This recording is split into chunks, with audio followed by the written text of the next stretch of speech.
Okay. Hey, everybody. How is everybody doing? Dan, we're on time. Dan, what do you mean What's he talking about about? time? We're right on time. This is perfect timing. What do you mean late? I think your clock is off by more than the prescribed amount. Whatever. So yeah, just haranguing Roger. Yeah, of course. That seems to be the popular choice to harangue me. So today we got the two guys from Emperor's Choice, and we're gonna be absolutely we're gonna be talking about a bunch of Arduin stuff, Arduin history, and all that stuff. So thanks everybody for coming. Thank you guys for coming on the show. I know you guys are busy planning, whatever it is that you're planning, whatever minis and things and swords or whatever you're coming up with next. So we really appreciate you guys coming on. Hey, Yeah, see. thank you. No, we Jeff. appreciate you guys having us. Yeah, thanks. So yeah, Hobbs, yeah, Andy, it's great to see you. We'd love to see you hang out, but we know it's like midnight over there. Andy, my partner in crime over there. Yeah. So whatever. Yeah, Arduin August. We're kicking off Arduin August. Right. You guys are going to be on a bunch of streams. Yeah. I know I've been saying Arduin August. I really hope that catches on and other streams are saying that. I think you coined it. I coined it. It was me. I just want everybody to know that. Yeah, no, exactly. I'm humble about it, though. But your residuals are in there. Yeah. On all the posts, Roger, I put it, come join us for Arduin August. So fantastic. That's awesome. No, I love it. So, yeah, really quick. I bought a few things this week. Well, I bought a couple things that came in this week that I'm kind of excited about. Well, this I bought a long time ago, but it came in. I know that Stan's got one of these too, but I got that. That finally came in. Tom Wilson there. It's the Dragon Slayer module there. Kind of fun, cool, fun times. So that finally came in, and I got this. It's going to foreshadow campaign I'm going to hopefully run at some point here, but I got this big box set.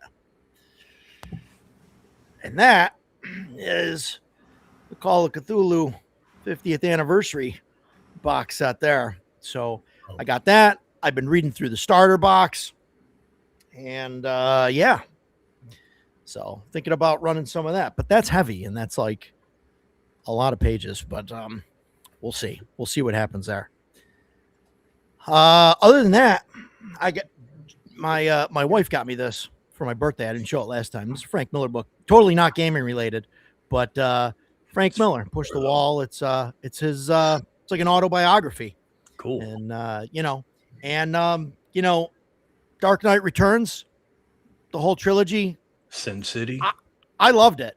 I love Dark Knight Returns, whatever the second one was called, and Master Race, I believe, was the third one. Yeah. I loved them. I know people think that they got horrible. Some people say that the second one was bad and then the third one was horrible. I loved them. I don't know. Screw everybody that thinks they were terrible, but I think they were awesome. He also wrote 300. So I mean, good grief. Yeah, great stuff. So I'm looking forward to reading that. I did not get on the gigantic Orient Express game. No, I did not. Didn't do it. So that's what I got. What over to you, Jason? Okay, glasses on. This is important. My copy of Bushido came in. I am very, very excited about this. I talked about this at length a couple of podcasts ago. It is a reprint of what I think is called the third edition. That's the one by Fantasy Games Unlimited. I am not entirely thrilled by what I have, but I'm very excited to finally have a full set of Bushido because I've got this one, which is from Phoenix Games. This is book 1. And my book 2 is from Fantasy Games Unlimited. And they are a little bit different, almost totally compatible, but not quite. But there are things in this print that I don't like. One, it's clearly a POD. So I was like, I was a little bit annoyed by that, but whatever. But in the original, there's this awesome map of Nippon. You can see, it's a hex map. The font is really cool. It's a really nice looking map. In this version, this is the map. It's not a hex. Oh, It's just it's just a little corner. Yeah, it's just a little blob. Ooh. And the important part is that the map for the original is in, it's in the centerfold. You open it up and that's the map. Well, this you kind of have to look for it anyway. It was clearly scanned off the off the print, and then they use the Adobe edit a PDF. Yeah. And when you do that, if the scan's not real clear or if the AI doesn't catch it, sometimes it'll put weird numbers and letters and just symbols in there. They're all through this book. That irritates the hell out of me. So I think what I'm going to end up doing is I'm going to buy the PDF. I'm going to edit it myself, make a clean copy, and then print it out. Kind of like what Matt did with Shadow Dark. Because I love this game, and I really want to have a copy that when I open it up, it makes me happy instead of just going, oh, typos. So anyway. Yeah. We used to play that game a lot. Oh, yeah. Man. Anytime you guys want to play, you let me know. That's a long time ago. It was the FGU game. Oh, man. Yeah. And it's, it's such a weird system. It just uses a D6 and just oddball stuff. But, boy, it sure is good. Really love it.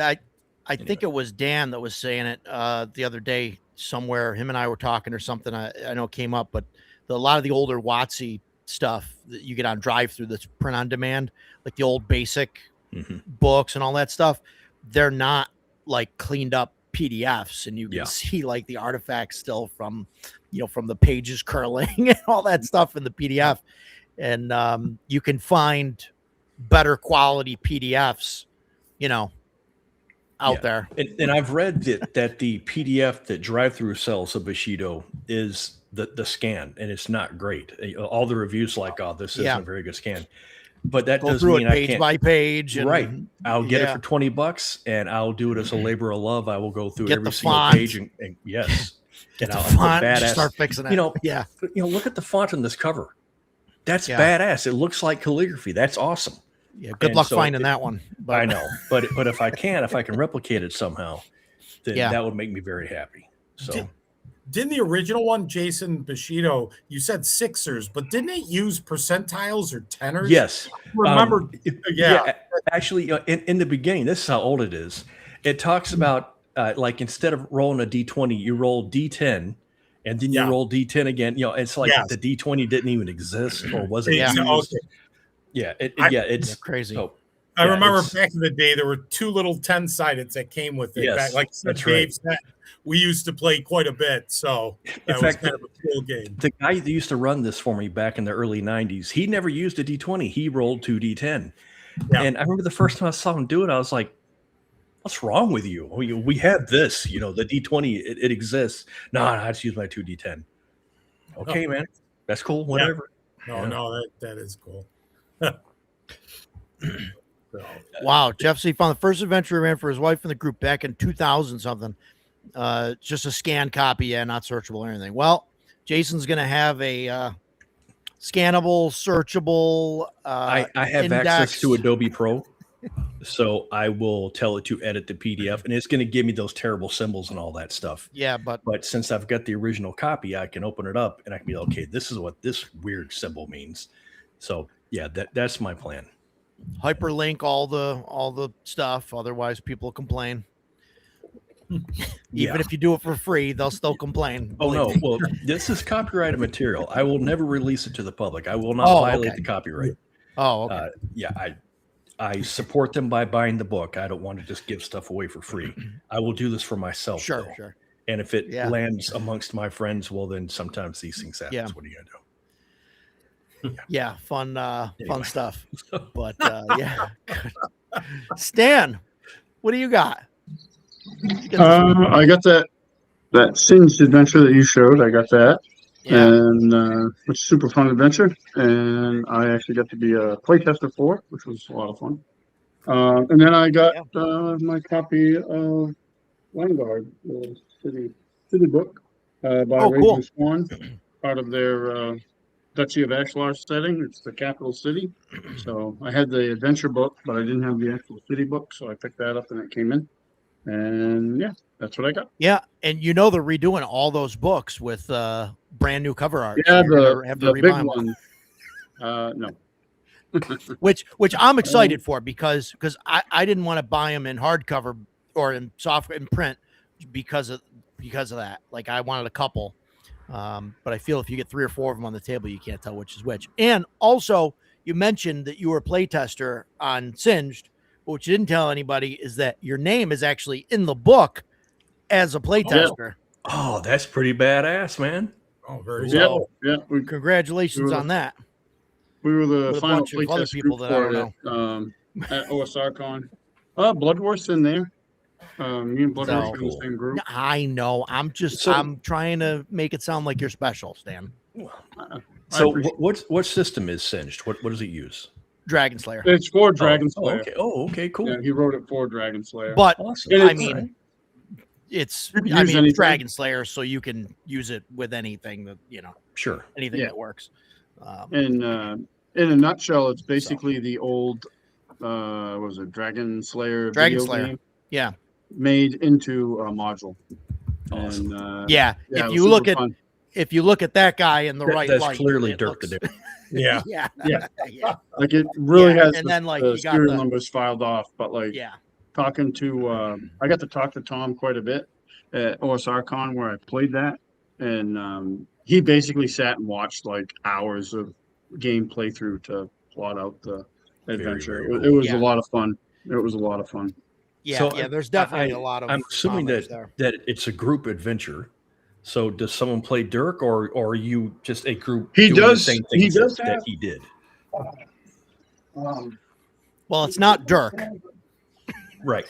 No, he changed the name to protect the innocent. It's Derek. It's Derek. Derek the Dashing. There you go. Derek, Actually, he I don't think doesn't- they- Copyright suit Yeah. avoided. It's Curd. Kurt. Derek the Brave. The So, cheese. he has some pre-gens in there. We did go through as a group though, and it was pretty challenging. It was, brought back some memories. I mean, I didn't play that game a lot because I grew up poor and couldn't afford all the quarters it took to play that game, but I gave it Yeah, a couple so stabs here and there. The It was paladin is Sir Derek the Brave. Yeah. And then there's Yeah. Delilah Goldenthorn, the illusionist. There's Shifty Nibs, the thief, and there's Brother Henry the cleric. Excellent. So, I like it. so Derek, Derek, that's close enough. I made that up, but I didn't realize that really was Yeah. the character's name. And, No, it looks all like the- fun. All the maps were done by Chet Minton, and the Yeah. art was done by Travis Hansen, I think. And I think all the maps in the book are like in color too. Yeah, Which they is- are. which like, is interesting. Yeah, you really don't see that in. I mean, it's not a big deal for me, but usually you don't see that in a, in a module. Yeah. So Well, it helps it like stand out, like as far as like you can just glance at the map and be like, oh, okay, that's this. $20, Vince, you got off light if that's all you sunk into that game. I was a bag boy at the grocery store across the street from the mall, and the mall had the Gold Mine Arcade, and way in the back left corner was Dragon Slayer. Yeah, and you lost money working there. And Space Ace was, I think, Yeah. the other one. Yeah. And I think I only played Space Ace a couple of times, but dude, all of my bag boy money Yeah. went into Dragon Slayer. Yeah, it was a cool game, No doubt. Yeah. Fun especially at time. the time. It was like Oh, basically way, playing a yeah. cartoon. Where, it Yeah. was awesome. Because it was Yeah. on a laser disc, wasn't it? Yeah, The yeah, game? Yeah. Okay. I think yeah, it so. was. Yeah, So cool. yeah. Yeah, that was really good. Tom puts out a great product. I have a bunch of his adventures. He's really good and ships really well as far as like he's on time. He's usually early, I think, and because he's just most of it's done by the time he launches. So, which is awesome. Yeah, yeah. Which is good. There's a lot of Kickstarters that can take some notes from Yep. that. 100%. Yeah. instead of, hey, let's go into development, like after we do the that's- Kickstarter or whatever. Is it going to be available to buy directly from his website or POD or anything? I think it's available for the PDF will be on drive-through, and he does his prints through Lulu, Okay, cool. so it should be available. Okay. I don't know if it is now, but it should thought be. I saw it somewhere. I thought he posted something, um, so it might be on drive-through. Yeah, I think you can PDF. get the PDF from drive-through. I'm not 100% sure though. Cool. But yeah. So yeah, what you guys got anything new that you guys want to talk about before we get started? Or I don't want to leave you guys out of the show and tell if you guys got stuff that you want to. Do we have something new? I suppose we can just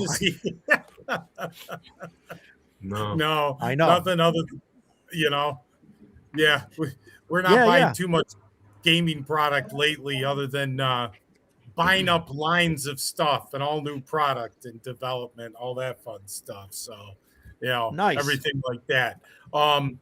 I suppose we could announce it right now if we want, our new acquisition. You can make them wait, whatever you want. Yeah, no, whatever you want to do. Our big thing real quick before we get into everything. If anybody you want to check out the website, www.mcho.com, you'll see that Emperor's Choice has a whole new section now on the website. We have about 300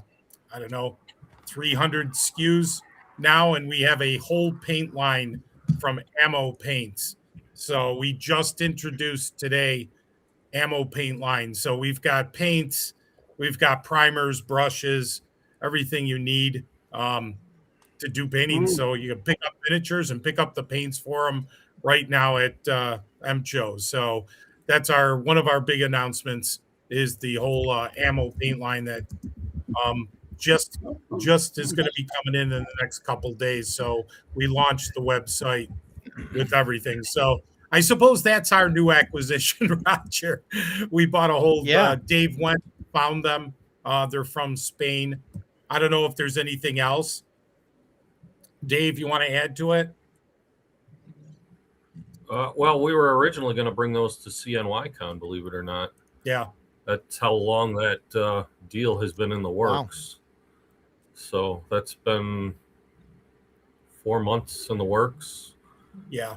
I actually turned them down to carry their line at one point. Just said we'll talk next year, anticipating if we, brought them back for the next CNYCon rather than before that. Correct. Nice. And then they just kept persevering and talking to us, and finally I relented after they agreed to cut the shipping costs down and eat some of it. And nice. I said, all right, let's just do it. So that makes you guys is there, since you're talking about shipping fees and stuff like that, I assume that means that they don't have a distributor here. So no, this is direct out of Spain. Yeah.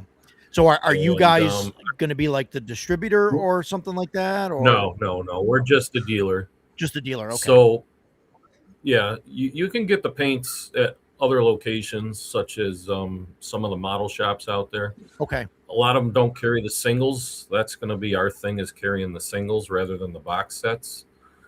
Okay. We might bring in the box sets down the line. I don't know. We'll see how well they do. There's not really profit to be had. It's more like a customer service thing by carrying them, so people could get the paints. If you've got the minis and you're selling miniatures, right?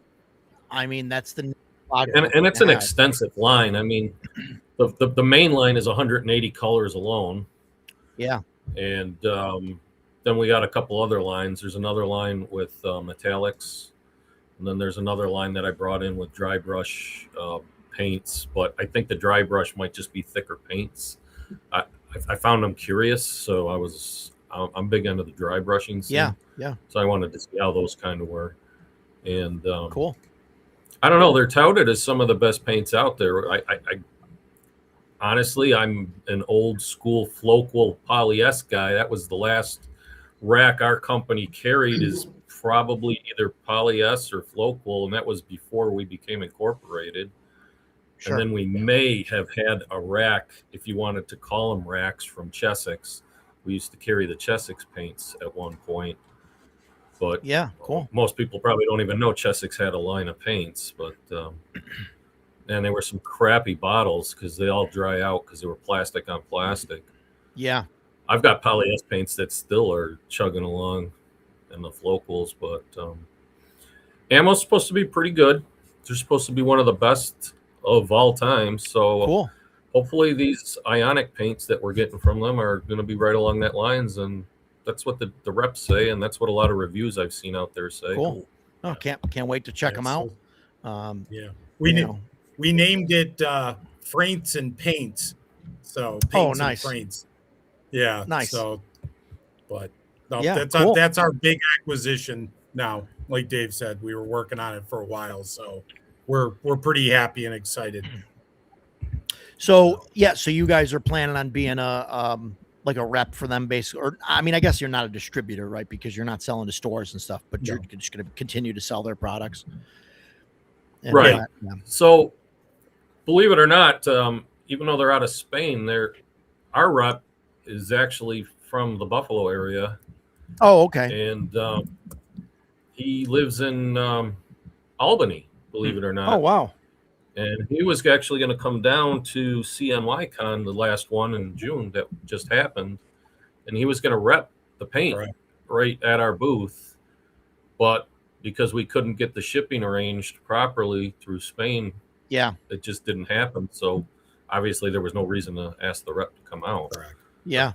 But Yeah. Wow. That's cool. if we bring the paints next time, I'm sure he's still going to be working out of Albany. Yeah. So Yeah. Yeah. Cool. he might still stop by. Yeah. So- That'd be awesome. We might need some more space, Roger. Oh, jeez. We need to extend a little bit. We need another Yeah. 10 feet for a whole paint section. for I the know. Oh booth. my God. Whole paint section now. Yeah. I was actually expecting to take have the paints here. They were supposed to be here yesterday, and then they kind of got pseudo delayed till tomorrow, and now they're stuck at customs. So Yeah. Yeah. So that could take weeks. Yeah. probably 2 weeks is my Yeah. guess, maybe less. I'm looking at I already put it up on the website that we'd have them by the end of this week, but I'm looking at the that was 12 hours before Yeah. they said customs hold. I'm looking at the paint line, and there's got to be 55 dry brush paints on this. Different colors. Yeah, there's looks- 54, I Yeah, think. looks the like dry brush 7 paint. or so different primers. I mean, green. Like I saw the green, I was like, oh, mutants. Man, this is pretty amazing. Yeah, line. those Yeah, are 6 good primers. colors. Yeah. Have It's you great. Yeah. And then the heavy metal metallics, there's 60 SKUs. Wow. So there's 20 metallic base paints, 20 metallic highlight paints, and 20 metallic washes. Man, Wow. that's pretty cool. Yeah. I'm definitely going to have to check out some of these and, start filling in with this stuff. Give them a try, Yeah. So yeah, fun times. Stan's probably loading up his cart right now. Yeah. have you ever used any of the Oh. ammo paints, Stan? Just to I have not. Okay. These look great. great. Good.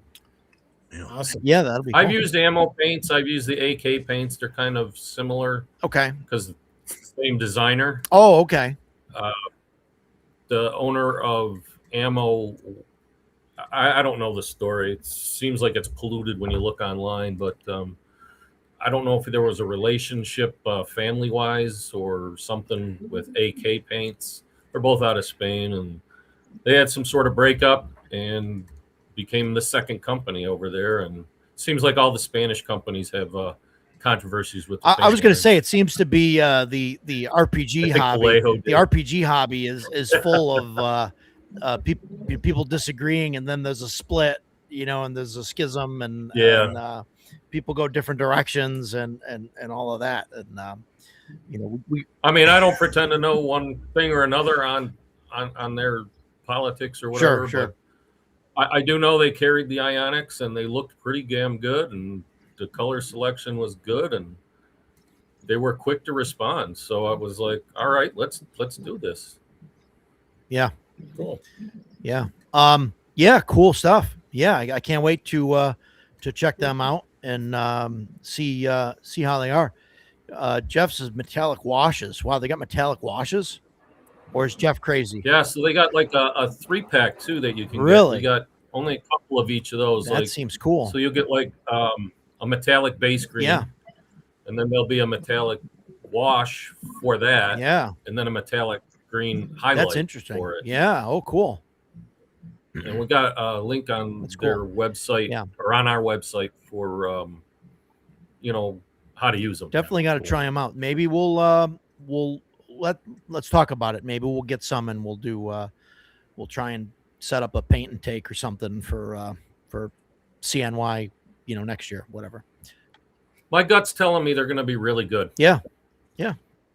And I can't say that about any paint that I've seen since the Flocal Polyester days, but I'm not, I'm not painting thousands of pieces anymore. So sure. Yeah.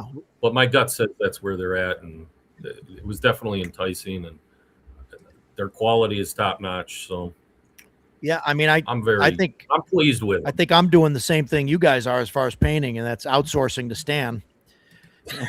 Yeah. What's wrong with that? Nothing. That's a strong plan. Yeah. Dan wants to know, if they would work for beginning of painting. Plan. I think any paint would be, could be good for beginners of painting. I think not to make this into a painting show, and Stan, please correct me because you do more of it than I do. I think the most important part is making sure the paint is thin enough so that you're not just glopping it on. If you could physically see it, on the end of the brush or whatever, like you want to have it so that it's in the brush and not like on top of it, and do thin. Yeah, I know. Like I have friends that use like regular like craft paint and stuff. I've never had good luck with that, and I don't recommend it for beginners because you have to thin that a ton. Yeah, it's way straight out of the bottle. That stuff is the pigments are way bigger than your standard miniature paint. So yeah, but I mean, there's a billion different brands out there now, and you just find something, get a starter kit or whatever. So like a lot of, if they have, like frames. These, if they have little tree, pack, get a handful of colors. And to be honest, a lot of times you end up using like the same batch. Like I have hundreds of paints, and I probably use maybe 25% of them. Yeah, because I just kind of. And stuff gets shifted. Like I've been messing with a different brand, and I have like a handful of their paints that I use. And I'd like to try these. These look good. Yeah, awesome. Jeff asked about if they're working in airbrush. The way Dave said that some of them seem a little bit thicker, you'd probably have to thin them down with some airbrush thinner. But I mean, any paint really will work in an airbrush. I prefer working with like inks or stuff that's made for an airbrush because I don't like to screw around with thinning paints, but I mean, that's just me. Yeah. They had another line from them called Atom, which were specifically designed with an airbrush. Yeah. And I think they're the exact same paints, except these are a little more thicker, mainly guised for brushing. That's my best research without having had practical hands-on with it. Yeah. But I do know if you thin them out like other paints that airbrushing works fine. I didn't realize we'd get this many questions on paint. So I think we're definitely going to have to step up doing a painting episode. Yeah. First time we talked about it. Yeah. You know what I mean? Like, so I mean, you got the expert. He's right above me. Yeah, all right. That's the main guy here. Absolutely. I do not consider myself an expert in any field. No, that'll be cool. So today, we'll see if there's more questions. We'll get to them. But I wanted to talk about Arduin, right? And I know George, like you've talked here and there, and Dave, you too. But let's be honest, it's mostly George, right? He's got the gift of gab. I'm gonna let Dave talk this whole episode. So we'll let Dave do that. Yeah. It'll be a short episode. there's a lot of, it's funny you mentioned controversy, there's always controversy between, different players and things like that. And the, in RPGs and, and all of that. And it goes back, right. I mean, you Gygax and Arneson is probably the biggest one that everybody knows about, but as far as Hargrave goes, so David Hargrave, right? In case nobody knows, right? Which everybody should know this, at this point, I think, right? Dave Hargrave, he's the guy that wrote Arduin, right? He built it. Now, the story kind of goes that he built it on top of D&D, right? As like a multiversal kind of add-on for it. But kind of talking to you guys and stuff, some of it goes on before that even, right? And so I just want to. I think it's a good blend. Yeah, and I just want to talk about like, Hargrave's history, right? Now I don't know too much about his youth or anything, or if you guys want to speak to that, that's fine. I know that in 1964 he went into the Army, and he was a combat photographer in Vietnam, and he was there for 6 years, right, till 1970. Right. And he was right in the thick of things, supposedly, right? He wasn't like a reporter or anything, like on the back lines. Like he was actually up front in the thick of it all, taking pictures. But there's not a lot of stuff. I guess the Army doesn't credit photos. So we don't know what he took. No, they would credit him like, Signal Corps took this picture, on the Rhine, roughly these coordinates, something like that. That's how they would credit them usually. Yeah. Correct. So from the understanding, again, from talking with family members and doing, our own investigation, they claim that a lot of the footage, so it wasn't also just pictures, but he did filming. A lot of the stuff that you see that is vintage Vietnam footage or photos, they believe it came from Hargrave. It was him, and there was like one or two other guys. But he, like you said, Roger, he went beyond that. He was taking all types of specialized training, and he worked for the Department of Intelligence and the Defense Department. So he was, he was involved more so. I think he was involved, from our understanding, from the family and some other people, that, of course, he was in countries they weren't supposed to be in, doing certain operations. And he was there also to document that and to help, but also document what was going on, especially on those missions too. So he had a very big involvement in Vietnam with what he was doing. So he saw a lot of action, and unfortunately that affected him health-wise down the road, Agent Orange and all. Yeah, I mean, once you're on the ground, which obviously he was, I mean, you're already eating Agent Orange, whether you want to or not. Yeah. Phosphorus, whatever else is out there, Yeah. It was the Defense Intelligence Agency that he was. And again, he went to one of the schools for the military intelligence, from our understanding, back in the day. And again, he was in Germany pre-Vietnam for a few years before he went into Vietnam itself. Yeah, and we talked a little bit last night. It was mentioned. You said he did like some special forces training or something in Germany. Was that? Yes. Yeah. He and let me see if I can. We got one of his family members, like his second nephew, and I'm going to see if I can grab it. Sorry to put you on the spot here. No. Oh my God. Please. It's absolutely fine.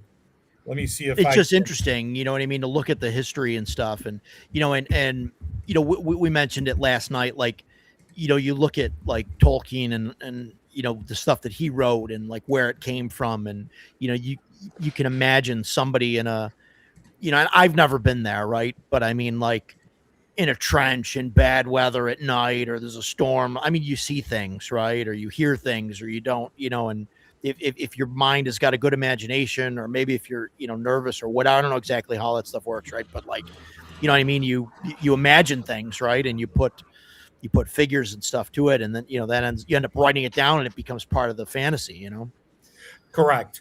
You just start, things again, you come up, your mind starts playing tricks on you. But Yeah. he was one of the letters that I have here, and again, I apologize. We're trying to Yeah, it's all get right. Yeah. better copies of these, but he was like, "Dear Mom, sorry I didn't write sooner. Um, a lot going on. Just came back from Auschwitz. Again, it's hard to read. I hope that's how you spell it. And this is a handwritten. Um, he was learning Chinese, and then he said, I spent 6 days up north with a group of German commandos in mountain climbing and advanced military training, mountain training. And again, it said something about a squad and that he would be busy till October. So, and he wrote letters like that, and I'm paraphrasing a little bit, but this was from him, from Dave Hargrave, and this was 1963 that this letter that he hand wrote to his mom. Oh, 63. Okay. Yeah, 63. I have another one in July of 64. And again, another one to his mom. Hello, Mom. Just a short note. All is well. Not dead yet, but can never tell. Yeah.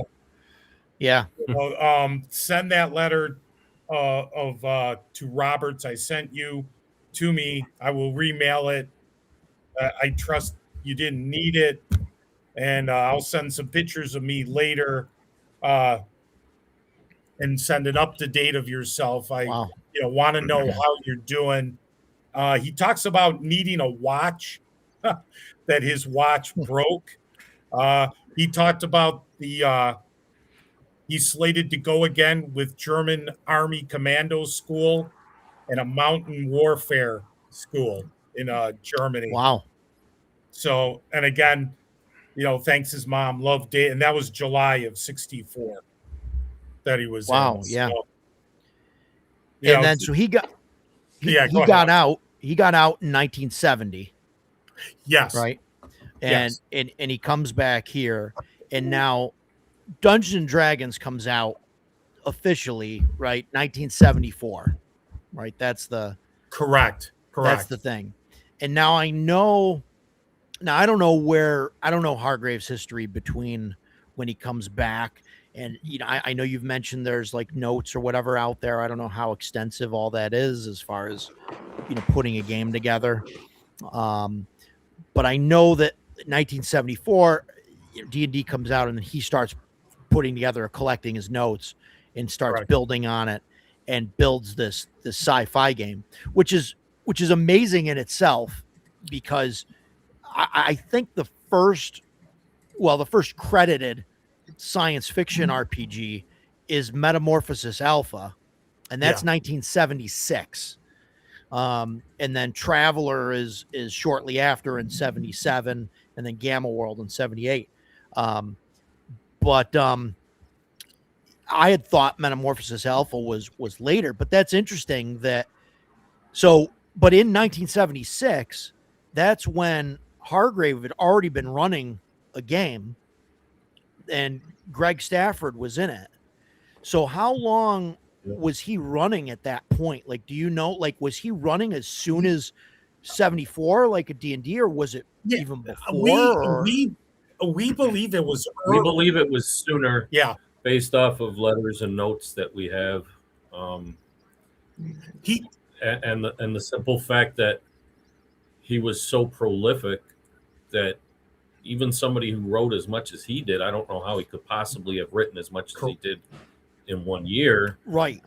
Like, he would have had to have been doing something before that. Like the maps, the notes. We have a letter, I think, from somebody asking about alchemy classes, and I can't remember the date on that, but it's in the 70s. And that was to Jim Mathis of Grimoire Games, and he was quoting Dave Hargrave on just don't do it at the time. Yeah, Correct. because And I know, like he was Well, with. let me yeah, go put ahead, it. go ahead. I'm going to read you something from some articles, and so he came back in '70. But let me read you something that Hargrave said. Coming back home during Christmas of 1970, I eagerly looked forward to gaming. Well, back then, partying and seeing old friends, although not exactly in that order. I had not done much thinking about role playing for 2 years, and the idea was on hold until a later time. Now, think about that. He's coming back in the Christmas of 1970. He's already talking about role play games and said all the ideas and stuff are just on hold for the last 2 years, obviously, because of being in Vietnam. Yeah, we we truly believe, based on the evidence, connecting the dots, that Hargrave with role play, he was obviously into war games before that, just like a sure. lot of them were. But the concept of role play and Arduin and what he was going to put together was already in his head, and he was developing it, we believe, when he was in Germany. And it looked like from Germany 64 he must have went over in 65 to Vietnam, because he did a 6-year stint in there. So and then he came back in 70.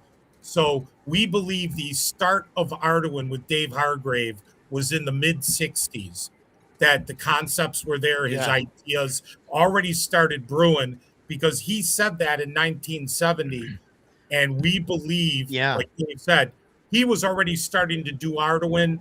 We've talked to people that said he was in a Mensa group, that he ran a role play, a game for them, which we believe obviously was Arduin, because that's what his family said. He said the Mensa people loved it. It kind of, it intrigued them. It got them going. So we believe late 60s, early 70s, he was already getting Arduin as a campaign, as a system, as a world put together. Yeah. And like I said, the Mensa group, they were getting stimulated by this role play game. What is this? So we believe it started very early. Yeah. Cooperative Waffles is listening from the beginning, loves you guys, basically. Still have a crush on Arduin. It's one of the set of materials I wish my family didn't lose. So, yeah. Awesome. Thank you. Yeah. So that's interesting. Seeing some of that stuff. If he's talking about role playing and letters from 1970. Yeah, and saying talking he about put it on previous years. hold. Yeah, Right, put it on hold. Yeah, for 2 years. It's like, wait a minute. That's amazing. Yeah.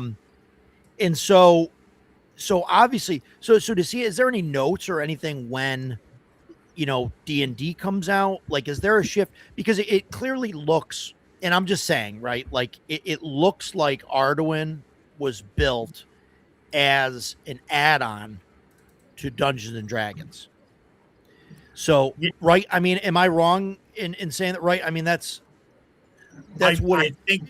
Yeah, I think what happened was obviously Dave got a hold of Chainmail. Had sure, yeah, the war games, and he talked about, he came across a copy of Chainmail, and then obviously D&D in its early phases. But I think what happened was he had Arduin brewing. He was coming up with stuff. And then he found that and said, oh, this is great. Look at this. And that gave him a system to kind of integrate with. Yeah, it gave him something to say, oh, they're doing that. I'm doing this. I think, you could do this better. You could do. And then all of a sudden, that's where it just mushroomed, where Arduin became a bolt-on to any type, back then, first edition or old D&D, because it was such a natural fit. But if you look at a lot of the dungeons that he drew up, or mostly the dungeons, he'll have on their notes about creatures, and only the very early dungeons actually have D&D creatures on them, and not exclusively, but it has some on there. They're written on there, like 6 bugbears or whatever. I'm just making up names here, but it wasn't exclusive to his material either. And his early stuff if you see it, because I've gone through enough of it to know. There's one book that he did. We previewed one of the maps for it called The Shining Land. That was made in the 80s. There's like hardly any Dungeons and Dragons references in it. There is one page that references other games material for creatures. One of those would be Dungeons and Dragons, and this is only one page. And another one would be Errol Otis's, whatever that booklet was. You probably remember the name, George, because we already discussed it with Errol to use those creatures for the reprint. For all the world's monsters and stuff like that. And all the world's monsters. So and that's a couple hundred pages long. So he does use them a little bit. But I believe when he says in his game that he didn't use it, I believe he didn't, just based off of looking at his old maps and stuff. Now, don't get me wrong. That's how we played it. We played it with Dungeons and Dragons. Sure. Obviously. Yeah, but we're talking before that. It was a natural fit. Yeah. Yeah. Now, I can't say, did he build it exclusive for that or not? I don't know. But if you read Alarms and Excursions, he also discusses, the integrations throughout, a dozen years of writing to them.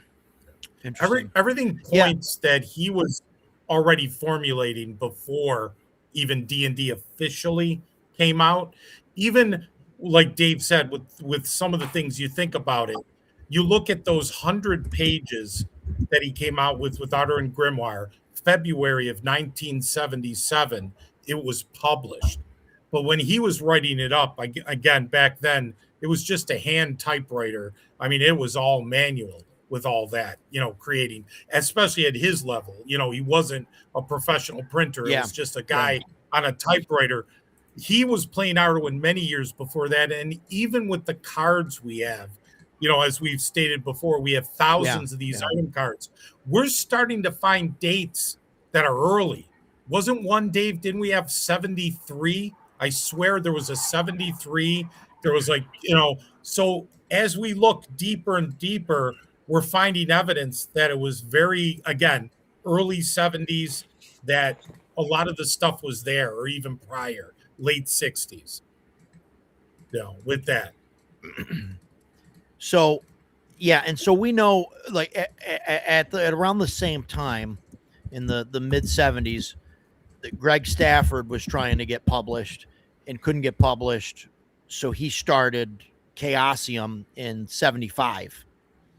Right, shortly after, D&D hit, whether that was part of the reason or whatever. Now, I know he was trying to publish his own game, couldn't or whatever. He was writing Glorantha at the time and tried to get it in. I think he wrote some adventures or something for some other, I don't know if it was D&D. I guess it had to have been at the time. But he was trying to publish some stuff, and I know it didn't work out. I apologize. I don't know the entire history of every RPG company. But I know, so he started Chaosium in 1975. And then somewhere right around that same time, he's playing in one of Hargrave's games. Oh, wow. Yes. Right. Now, whether that was before he started it or after, I don't know. Right. And then, and then Stafford tells him, "Hey, I will publish this." And I don't know if they're going to do it in Glorantha or if it was going to basically take the place of RuneQuest at the time. Like, I don't know exactly what, how that went down, but I know ultimately Hargrave sent in all his notes, and basically it wasn't a compiled book, right? It was just a collection of notes. And Stafford basically told him, "Hey, I don't have the manpower to put this together, right? It's not a complete thing. I can't just publish it. We need, 6 people, to put it together and make like actual book out of it." Right. And so he kind of turns him away. And then, and it's interesting because that like parallels, I think anyway, from the stories that, that I've read and heard, parallels the Gygax, Gary Gygax and Dave Arneson, where, Arneson didn't have you know, he was just running games and having a good time. It didn't have everything written down, and it was all in notes and scraps. And it was Gary that kind of took all that stuff and said, let's write, you know, a thing. And I mean, obviously his prose and the way he put stuff together, you know, I mean, we still look at it today and go, you know, what are you thinking? But he actually put it together, assembled, you know, all those notes. So I think it's kind of like a similar kind of thing that happened there. Yeah, it's a ton of work. Yeah, I bet. Yeah, on and either end with of the spectrum, really. correct. And looking at some of And like with Arneson's Greg, like old notes, you know, it's very Yeah, similar to what- like what I I was gonna imagine to Hargrave. Yeah, go. I'm sorry. Go ahead, George. Go ahead. No, Roger, absolutely. And that was the thing with Greg Stafford. Greg Stafford was at Dave Hargrave's table. He was playing prior, and then when he created Chaosium and started going, the deal was obviously he was enthralled. He learned from Dave, saw what Dave Hargrave was doing, and said, "Why don't we use Arduin as the main world setting for what basically would become RuneQuest?" You know, as and for Chaosium. So he wanted to do that, and like you said, the problem was when Dave delivered, it was a madhouse of notes and, you know, different things, kind of, you know, like, oh my God, what is this? And that started on really the falling out was because you know, Stafford said this is not publishable, take a ton of work, and started things. And Yeah. there was unfortunately you know, a situation, you know, so that's what happened. That was part of it. There was more to it too, from what we understand, unfortunately. So it was a bad breakup, I should say. Well, so yeah, and so my understanding of it, and this has an interesting Dungeons and Dragons parallel to, you know, later, right? And I don't know if this is just the way Hargrave was. I don't want to, you know, but he didn't like that Stafford, you know, kind of rejected him, probably thinking that, hey, this guy said he was going to publish my stuff. I gave it to him. He's not going to publish it, even though Stafford was probably looking at, you know, like I would imagine, like people tell me, you know, all the time, oh, you should put all your stuff together and publish it. And it's like, I got a pile of index cards and notes and all, like I can't publish that. Yeah. you know, Yeah. so I can imagine that, you know, and I'm not comparing myself to Hargrave, right? I mean, but like, you know, I can imagine his stuff and his thoughts and, you know, the way he put him down. But so then he gets rejected by Stafford. And so kind of as a slight, he makes a spell, right? The Rainbow Bridge, or Starbridge spell. Starbridge spell. That is what it's like, a rainbow bridge that goes somewhere, and the caster can allow anyone they want to pass, and also allow anyone that they want to fall through and, you know, die presumably or whatever. And so that was his way of like, you can let your friends cross, you know, and then enemies would fall through the bridge. Yeah. Right. And that's one of his ways of I think saying to Stafford, you could jump off a bridge, you know, and putting it in print. Exactly. And then go ahead. And then later in AD&D, because obviously there was some things that go on there, where, you know, TSR is trying to squash Arduin.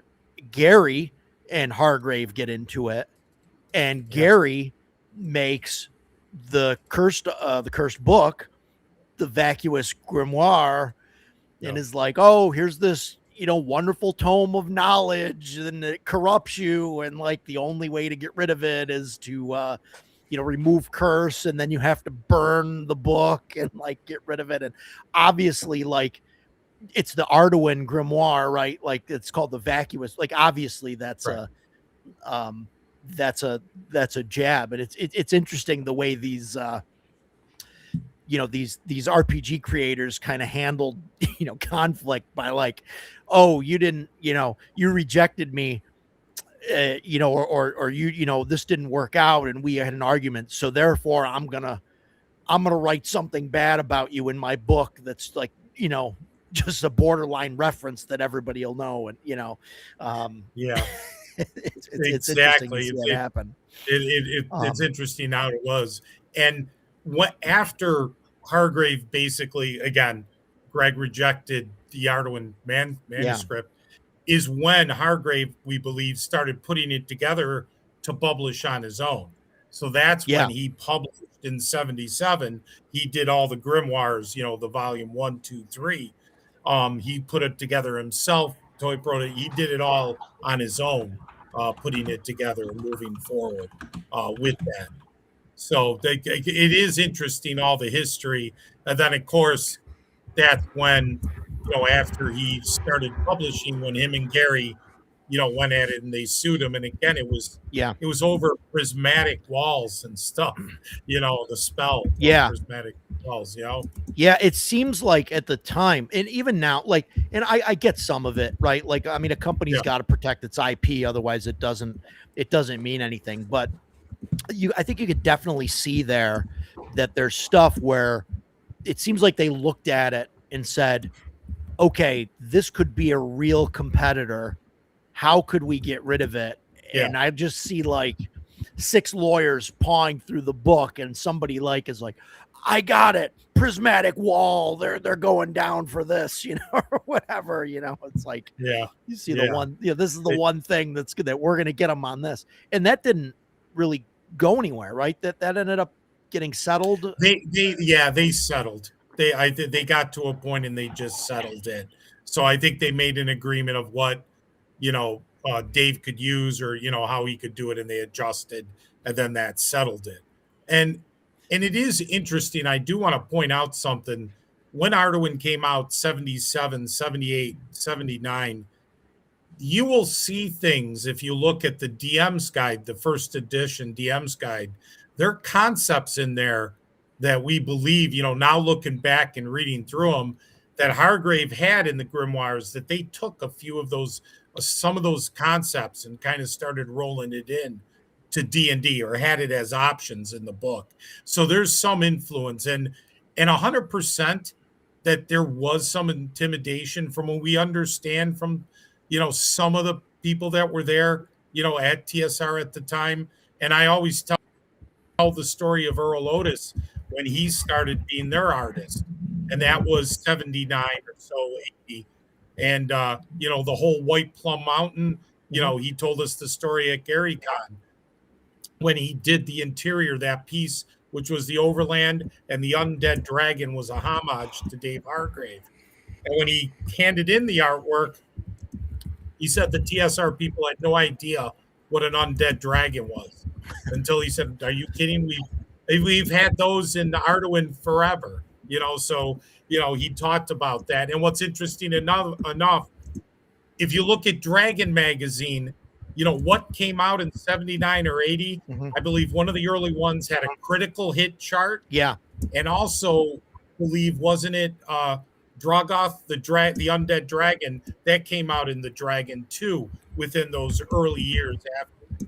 So you could see where the influence was, but I think there was a little bit of intimidation, because I think Gary and Dave and other people were like, well, we've come up with a great idea. We feel that this is going to go someplace. And they didn't want competition back then. They wanted to be the first, and they wanted to take off, without having a problem.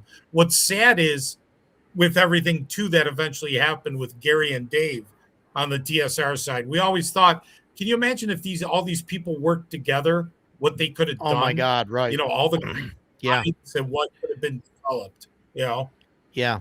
So I mean, that's what happens when you get a bunch of big egos in a room, and you know what I mean? Everybody thinks that their stuff is a little bit better than the next guy's, or their idea should be the thing. And, it's hard to sometimes let go of that stuff, But, oh yeah, no, absolutely. And from our understanding, Dave Hargrave, again, he's settled with Gary. So with TSR, they, settled out of court, so to speak.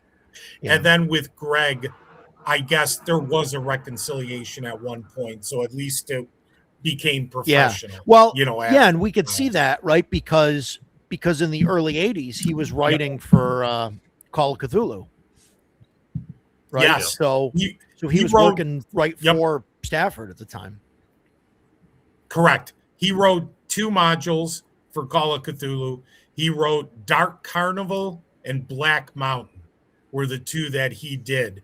And Dark Carnival was one of those really deadly, like, probably like the equivalent of an R-rated module back in the day. Yeah. So it like he didn't hold back, and he wrote that Dark Carnival was 19.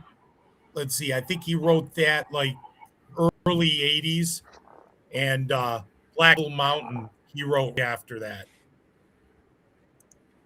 So it was interesting. Yeah, So he so- did do some Call of Cthulhu. So Hargrave publishes on his own, right, until 78. Yes. And then so Jim Mathis is also in his game, right? Correct. And he starts Grimoire Games, and they start publishing Arduin. Now is Yeah, so Hargrave didn't really have the money from what we understand. right. Correct. Mathis fronted the money, and by fronting the money, he bought all the copies. Oh, so he bought all the rights to everything. Now, when Yes, right. Hargrave printed the stuff, like when he was self-publishing, did he like go to a printer? And I mean, it's like, you see guys do it now, like where, I can get a printer and buy the paper and I can fold the stuff in half and staple it. Right. And it's still work. It's a lot of work, but like I can do that. But in 1976, I don't think not so easy. not all of it was done at printers. No. I definitely think there were runs made at printers because there were a lot of copies sold back then. There were a couple box sets, but I think they were also, run into the copy shop And just making them as they bang needed out them on and Xerox machines.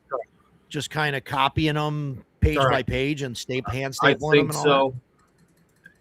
I Yeah. can't attest the proof of that, but I would wager yes that is the case. that. So then, But I'd also wager that a lot of it, the early ones were probably all done at professional printers. Because you could see differences in between editions and years that they were made. okay, Correct. Once then Jim Math. Yeah. Go ahead. go ahead. No, go ahead, George. No. I was going to say once Jim Mathis and Grimoire Games came in, that's when they started producing them more professionally, so to speak. Like Dave said, Hargrave pretty much was a guy on a typewriter and Xeroxing initially. The initial ones. Right. Does any of that still exist? I mean, do you guys have like any of the original like Xeroxed copies or books or anything, or is that hidden away in the vault you can't talk about? We have a bunch of the early Errol Otis printings. We gave away most of them back when we started the company, just as pro bonos to people. Wow. Okay. And there's a handful of them left. Whether they're first runs or not, I don't know, but they did come directly from Mathis. Yeah. When we purchased it. We have a few, Okay. and we have some of the original plates for the artwork. So we do have some of those originals. That's why we're able. We have some of the original artwork. We have some original artwork that never even made it into the books from like Morno and stuff. And we also have, I'm forgetting what I was going to say there, but some handwritten manuscripts on the later grimoires that were all written out by hand. Like Arduin Grimoire 5, we have the entire book handwritten by Hargrave. Wow. Yeah. So we have a few of those books, Yeah. written by him, all in handwriting. Correct. Wow. Correct.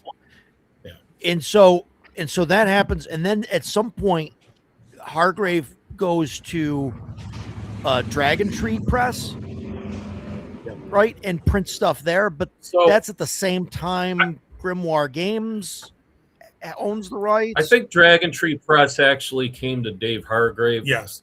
It's a little polluted on the story there, but I believe they came to him, and Hargrave had to go to Mathis as well as Dragon Tree and get permission Correct. to make the later books. Yeah. So there's contracts on those books. Okay. For- But then for that you- And but that contract for Dragon Tree that ends abruptly when Dave passes on in 88, right?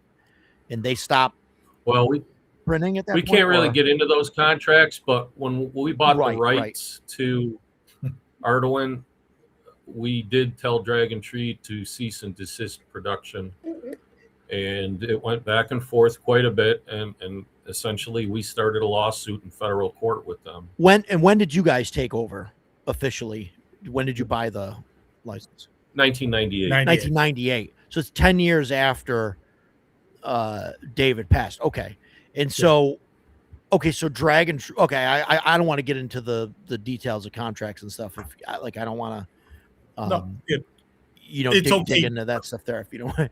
Yeah, but But- basically, Dave Hargrave, Jim Mathis basically allowed Dragon Tree Dave to write for Dragon Tree for 4 through 8 volumes, 4 through 8, and then he was able to make some money off of those writings in addition, to the first 3 books that Grimoire Games had.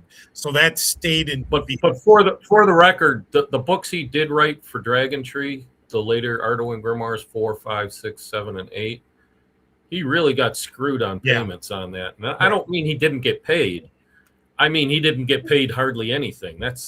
He barely got maybe a nickel a book or something. We have letters that attest to that from Hargrave to others that state he basically did it for nothing. Yeah, correct. Okay. I Wow. think he made less on those books than we can make on our paints, and believe me, the margin isn't high. Okay. All right. Yeah. No, that's interesting. So then, so that happens. They're printing stuff.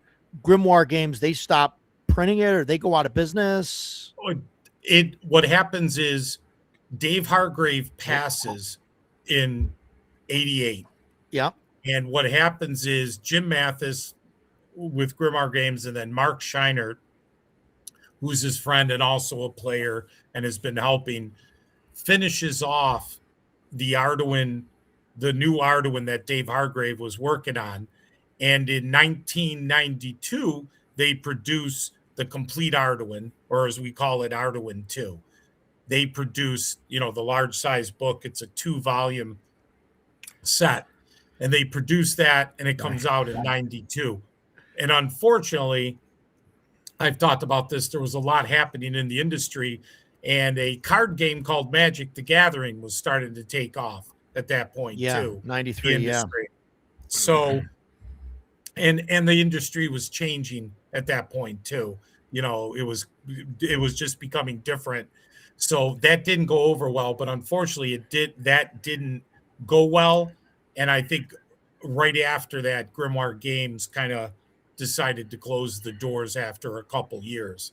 So we believe, what was it, Dave? Maybe about 95. I think it was no longer, Arduin was kind of out of the scene, but Dragon Tree kept producing 4 through 8 at that point.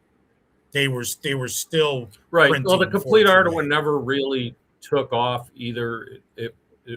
Any book that says complete is always the most incomplete book you'll ever come across. And the complete Arduin was actually missing a few things. Yeah. I mean, it was a noble effort, I'd say, but it was definitely missing some things. And I credit Mark for coming out with writing it, because he brought to light the battle factor system, which Hargrave was actually using in the early 80s, at maybe even in the late 70s, which is his percentile system. Correct. Yeah. It's interesting. The just you mentioned Magic, right? In 1993, in the 90s, right? Peter Adkison forms the small company called Wizards of the Coast. It was a small company, and in 1993 or 1992, I think, this game creator Richard Garfield comes to Peter Adkison with this convoluted game that has a game board and cards, and it's pre-programmed movement, and you're moving a robot along a floor and all this stuff with conveyor belts and everything. Robo Rally, which is out now, and he brings that to Peter Adkison, and Peter Adkison is like, no, we can't. This is way too complicated. We can't do this. Let's try and come up with something simple like a card game. and Richard Garfield comes back with, Magic the Gathering, and it explodes. And, it's interesting because of that, for good or for bad. That's about the same time when, the years he gets his Magic Funny Money. And, and then TSR at the time is facing insolvency. They're going to go bankrupt. They don't have a bunch of money. And Peter Adkison used to play Dungeons and Dragons growing up, finds out, oh, this company's going bankrupt. I used to play this game as a kid. I've got all this money I don't know what to do with, so I'm just going to buy TSR, and buys it and tries to save, Dungeons and Dragons. And I think he successfully did that. I know I'll probably get some hate in the comments for that, but I mean, Wizards of the Coast really did kind of rescue, who knows what would have happened, but third edition became pretty successful, and the rest is history. But we're not talking about that. We're talking about Arduin. So Stan, welcome back. How you doing? God. I hate fucking computers. Sorry, man. And so, one note too, I see Savage Splendor says, Vampire the Masquerade and everything started. So the industry was just changing in the early 90s. There was a lot of interest. It was bad time to come out with a new Arduin at that point. I couldn't play VTM. I remember some point in the 90s, I got invited to, it was early 2000s. I don't know. Late 90s, I think it was. I got invited to play some Vampire the Masquerade, and I was like, okay, I'll check it out, whatever. I was playing superhero games and stuff at the time, and I was like, okay, Vampire's not my thing, but whatever. And they played over at the local college, in one of the halls there, and I go over there, and I go in, and the lights are dim, and everybody's wearing trench coats, and like everybody's talking funny, and like they're just acting like, they're in medieval England. I don't know. It was just a crazy, and I'm like, what is going on? That was like my first kind of introduction to a LARP. And I was like, guys, what about like the rules? Like I brought my dice and they're like, oh yeah. We just kind of do this. And I'm like, okay, I can't, this isn't what I signed up to sit at a table and roll dice. And like, you guys want to dress up and wander around and talk to each other, and like I'm like, no, I'm out. Like, I'm sorry, I know that there's a lot of people out there that like doing that, and you guys can have it. I just I just can't. Like I said, the industry was changing at that point, so that's Jason was going around with the black eye makeup and everything. He was really into it. Looks These like black eyes and bangs are from exhaustion, my friend.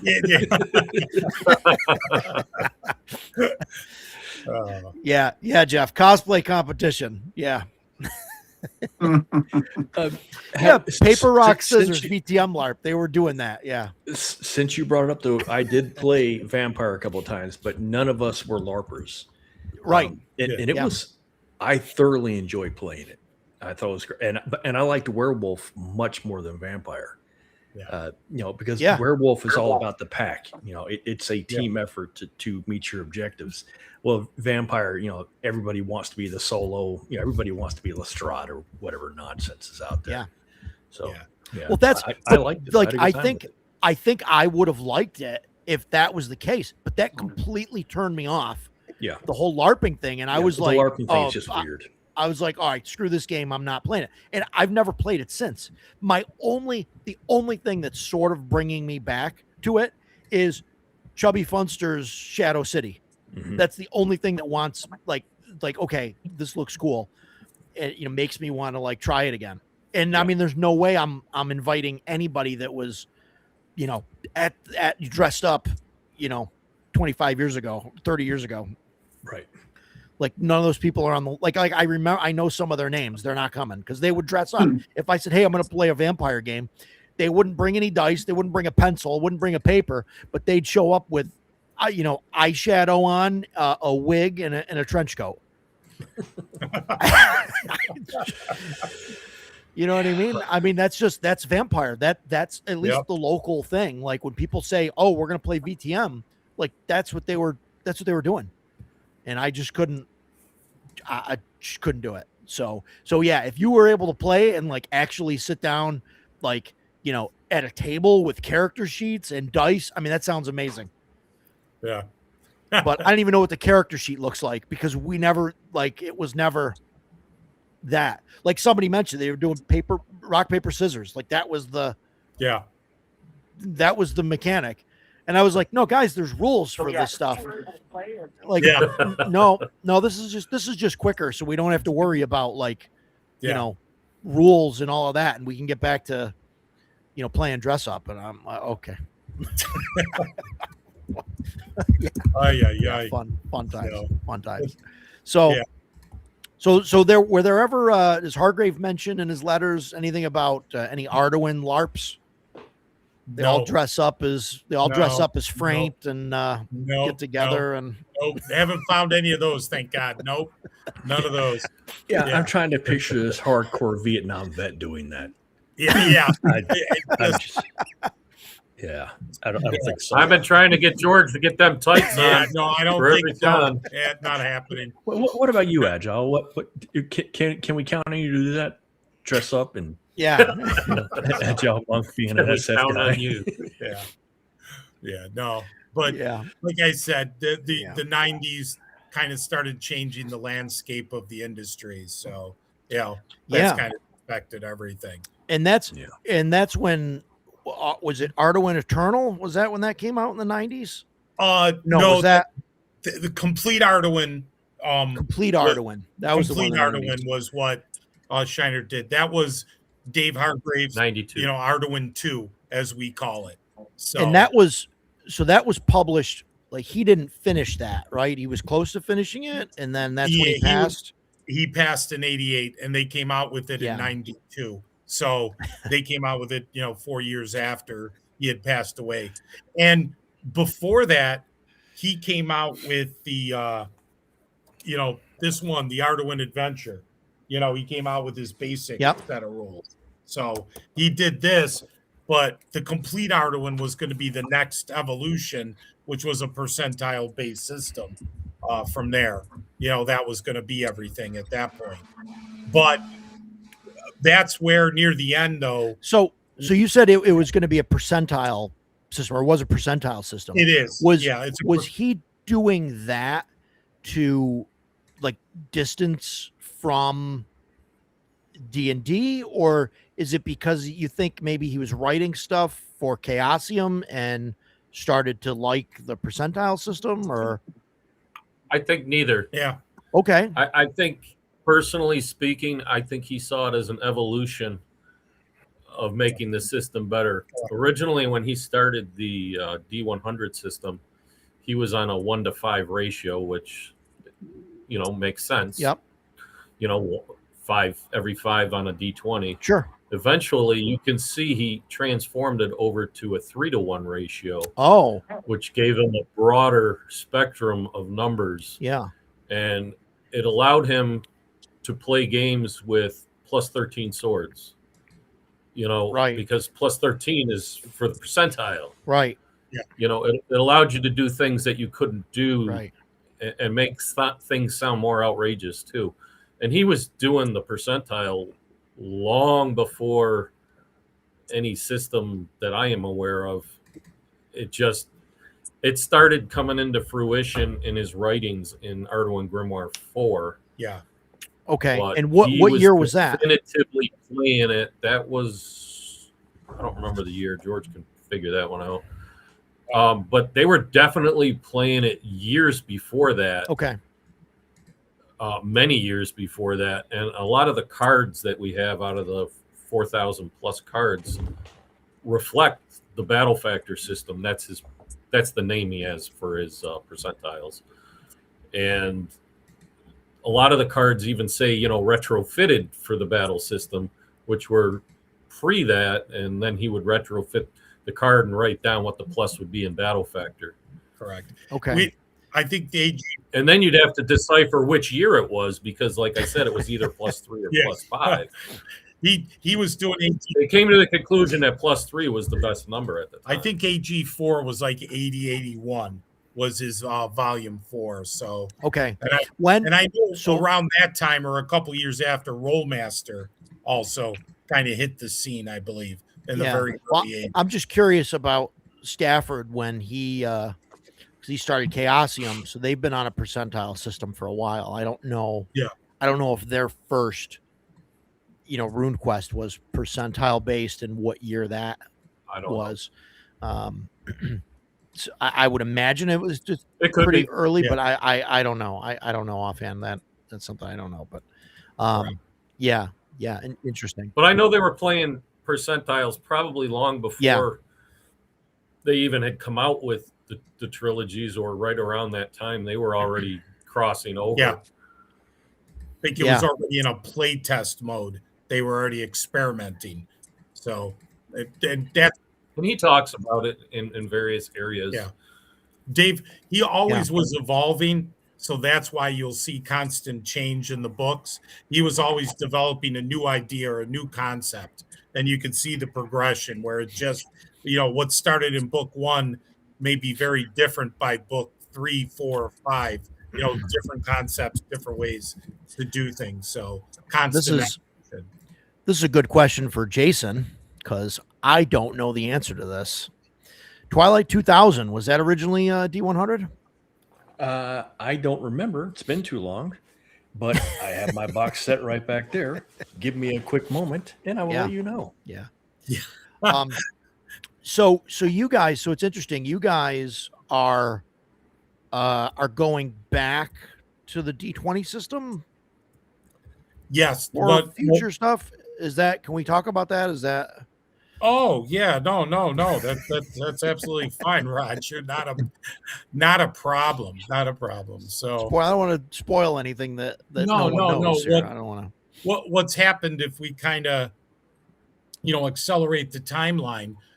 What happened was, again, after complete Arduin, and then we came into the picture in '98, and we bought Arduin from Grimoire Games. We reproduced all the books. We got 4 through 8 under us. We created the 9th Grimoire, where it was some of Dave's notes, and we had other people. So we finished off basically the trilogy of trilogies. 333 was what Hargrave was doing. In about 2012, we came out with Arduin Eternal, which was like a offshoot of Arduin 2. It was a D100 based system, extremely country. Okay. There was a lot of stuff in there, a lot of cultural stuff, but to be honest, when you look at that, we probably had the equivalent of a lot of different feats and skills and all that, but it was way too much. Yeah, it was just trying to put everything that Hargrave had kind of culminated in and like put it all under one kind of thing. Correct. Yeah, and it was based on the D100 system. It was just too much. And then obviously, like we've talked on other streams, 2014, Dave and I had a massive amount of personal deaths, and with us, with William Watt, our main sculptor. So we went into hiatus for 7 years. So then when we came back, it'll be about 5 years in October in 2021. We decided, when we started taking a look at everything, brushed everything off, and we started looking at Dave Hargrave's notes, and he wanted to go back to a D20 system before he passed away. Okay. That's why he came out with Arduin Adventure, and he wanted to go back to some of his original things. So based on that, we went back and we decided to complete, his magnum opus is Arduin Bloody Arduin. So we're basing it on the old material, the D20, the original grimoires. I mean, we are using bits and pieces, from Complete Arduin. We've kind of gone through that and took a look at what's capable to come over. And now we're creating a cohesive system that's going to come out in the future here. And to your point earlier, Roger, when you said a bunch of notes and how difficult it is. Yeah. It is taking us a long time because it's a massive amount of work trying to streamline and go through 10 volumes of, of work. Yeah, I bet. Yeah. Is this going to work? What do we have to drop? What can we keep? Does it make sense? So it's a massive undertaking to try to do that. So we are going back to the original D20 based, system for Arduin. And I want to talk about how you guys got involved, but I just want to go back to Jason. It looks like he was holding up a bag of D6s. Oh, so is that a D6 pool? It is D6 and D10. Oh, okay. I'm still looking through it. There does not appear to be a unified die roll. It's just whatever different things. There's a lot of funky stuff going. And again, I have not played the original since high school, and that would have been 88. Yeah. So I don't remember most of this, but there's things like, let's see, we're talking about gaining experience points. His current skill level as a rifleman is 43, so it sounds like it's going to be a percentile system. Percentile, yeah. He subtracts 43 from 100 and divides the result by 100, determining that his current multiplier is 100 minus 43 equals 57. 57 divided by 100, his multiplier is 0.57. Oh, this sounds like a game Stan wants to play. yeah. Hold on, I'm just gonna go slam my head in the door over there and have just as much fun. Yeah, that's the one that caught my eye. I was like, oh man, And I remember playing that back in the day. I mean, we played Master. We played, absolutely. Bushido. We even played a game called Moro Project back in the day. If you guys ever heard of it, Moro Project. It sounds familiar. Moral. Yeah. So there was a lot of stuff that was exceedingly crunchy. Top Secret, Boot Hill, Gamma World. When you're a lot of Rollmaster, when you're 17 and you could still just devour numbers like that, it's no problem. Yeah, right. I'm creeping up on 55 now, and that math is like, man, I really like the new Twilight 2K. Yeah, Savage Splendor says, yeah, that sounds like what I remember Twilight 2000 as a kid. It was all over the place. Yeah. Jeff mentioned having a D100, you could throw in a sock and take people out. Now, I hesitate to even hold this thing above my laptop to show it to you. So I got that, my laptop here, my phone's over there, and my tablet's over here, and so this could kill some. But this is the this is the D100 that I got from Joe Block, and this thing is like solid brass. Yeah, you guys have felt this thing, but oh my god! And this is 8 inches above my laptop keyboard. Like, I mean, if I drop this, like the stream is gonna end. Like that's, it's like, and then it's going to roll on the floor and it's going to land on my foot and break my toe through my shoe. You know what I mean? Like, so, wow. So yeah. No, this thing is crazy. That's awesome. But yeah, it's amazing, the games back in the day. And we did a lot of that. And we'll get right back to it in a minute, Roger, but we played Arduin not only with D&D, but one of our campaigns, Dave ran one campaign, I ran another. We used Rollmaster with Arduin, and we had a ball. We loved it. Yeah. So again, we were even matching back in the day. So Edgelord remembers Moral Project. Oh, okay. Yeah. And I'm going to butcher that name. Focu? Oh. Is that what that says? Oh.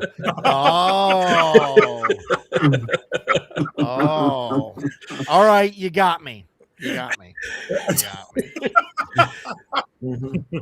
That's awesome. All right. So, I'm sure it's actually pronounced folk. Mm-hmm. Yeah. That's what we're going to tell people. Sure. So I know you wanted to talk about where we came in.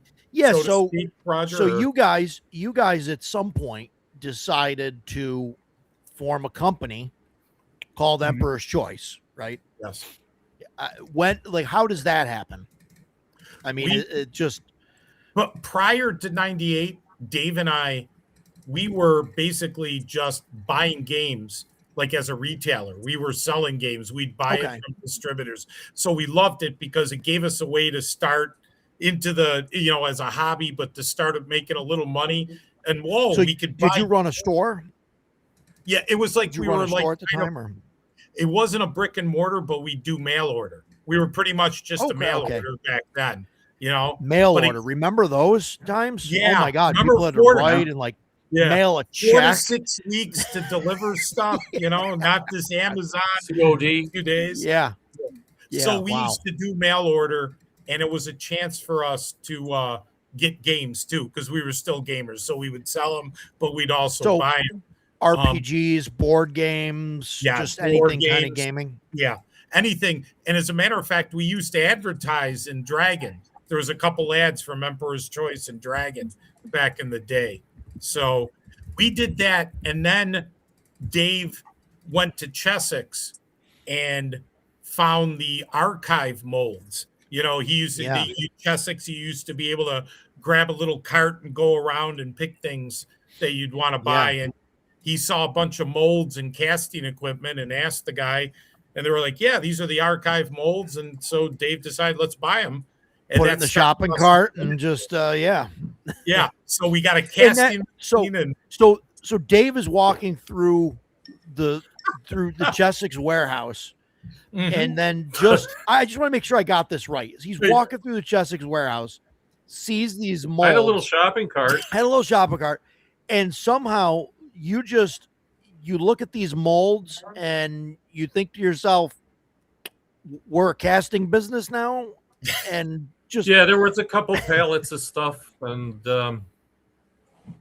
I set up a meeting right then and there with the president of Chessex and cut a deal. and that, so buying, I don't know exactly how that works, right? Buying the molds like that gave you the rights to the miniatures and all of that, so you could print those. Like, they're not copyright to somebody else's game or whatever. No, we bought the copyright. You bought the copyright and from everything. Chessex. Okay. Okay, interesting. And so do you still have those? Do you still make those? So or? we sold the rights to archive, excluding the stuff we weren't allowed to sell, which was no longer allowed to be produced ever, and excluding the Arduin material.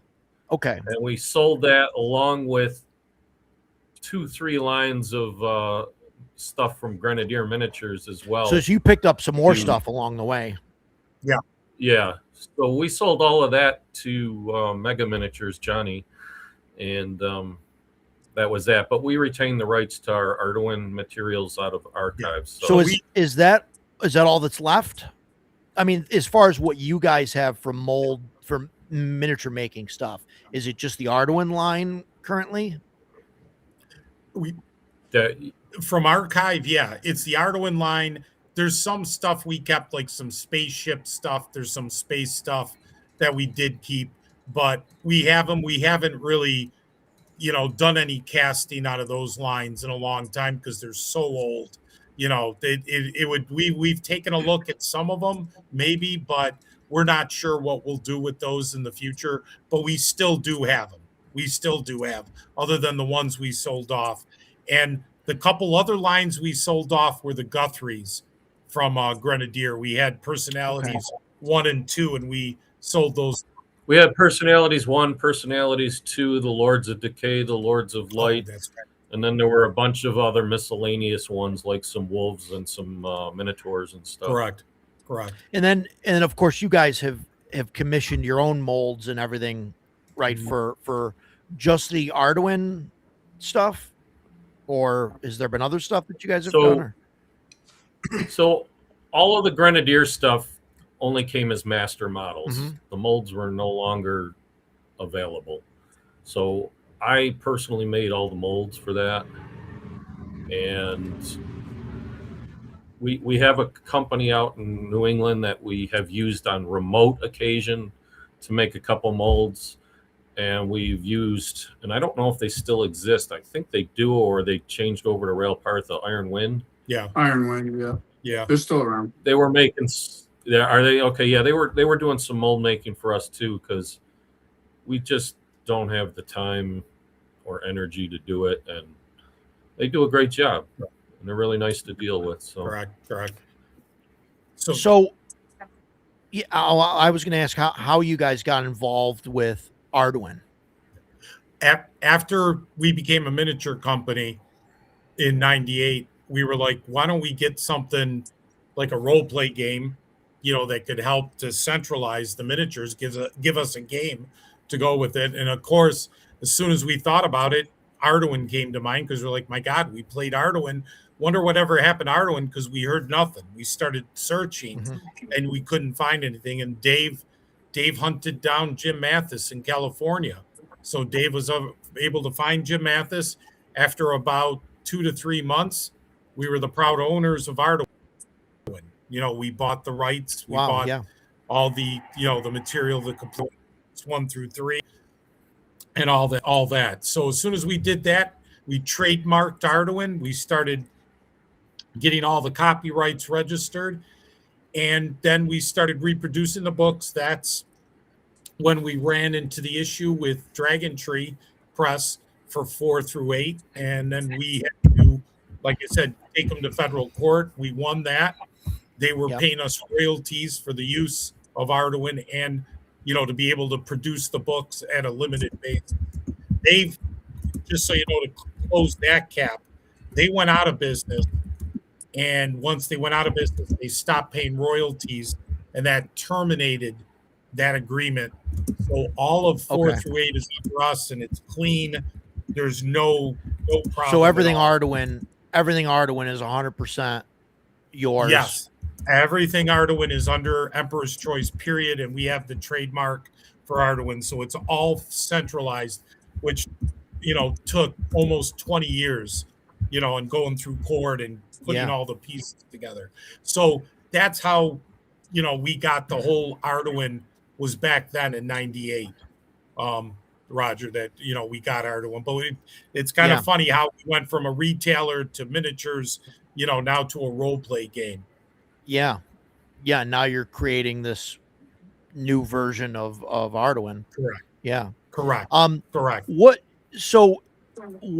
Can I ask what the I know I can ask, but whether you'll answer or not, I don't know, but what's the plan going forward?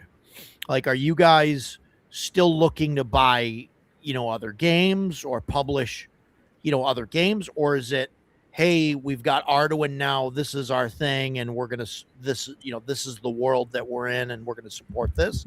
Or what's the, like, is there a plan? Or we always, just so you know, Roger, we always keep open our options. I mean, we just recently almost bought some lines of miniatures and molds, but it fell through because something happened. They were able to find a different venue to cast for them. So we always keep our mind open that if there's a property or if there's a mold line, a miniature line, we're always open to take a look, like how viable would it be for us to absorb it and bring it under the MCHO umbrella. So we always keep an eye open, but right now our main focus is Arduin, because it's the core item we have, our core IP that drives everything else. The maps, the miniatures, everything has been built to support Arduin as a game. So that's our main focus. We have talked, because in the archives, we do have some other things. Dave and I made a miniature World War II game years ago that, it's kind of written up, but it would need to be revised. So we've dabbled into that. We actually do have some World War II miniatures that we did create. So that's kind of in the back burner. There are some other things that Dave Hargrave created that are in the vaults that we've creating, but it would be different from Arduin, but he did write some other games. He did. And that stuff's all yours as well. There's no Yes. No, you have there's the no. copyright and all that stuff. Yes, we have all of that. Like I said, there's quite a bit of material. As you know, we've talked about it. We have hundreds of his dungeons. We have 4,000 freaking item cards, all the cards. So there's a lot of support there for Arduin. But the main thrust right now is to continue supporting that. But obviously, look what we just announced tonight. Sure. You know, we got the whole paint line. Yeah. Again, paint line. Yeah, absolutely. yeah. If you see and you look what we're doing, we're building it so that you have everything. You know, we have the dice now, we have the paints, we have the miniatures. You know, now we have Arduin as our, you know, which has always been the main thrust. But then we have some GM screens. You know, we might, who knows what we could add on in the future, but we're developing something so we have this support system as a company and say, hey, you need this, we got this. You know, anything for your gaming needs, we got here. Yeah, cool. Arduin being the centerpiece, you know, being the crown jewel. So, but doesn't mean we're not open to stuff. You know, if Bushido all of a sudden became available and dropped in our lap, we'd probably snag it up. You know what I mean? We go, oh, boom, okay, we could do something with this. You know, I would fully support that acquisition. Oh, okay. We would go for it. The thought of World War II game kind of scares me because of conversations I've had with Dave, and he's talked about running. I believe it was a World War II game, that RPG. That's it's a 9-hour game. You said, Dave, 9 hours, and the first. It's an Arduin World War II the game. first hour is the commanding officer's speech or something. Is that? Well, I don't think it took an hour. Well, maybe it did, but we have lots on the burner, Roger. Yes, it's basically an Arduin adventure that actually we're working on and developing, getting artwork for. You laugh, I'm telling you. Huh? No, I'm just messing.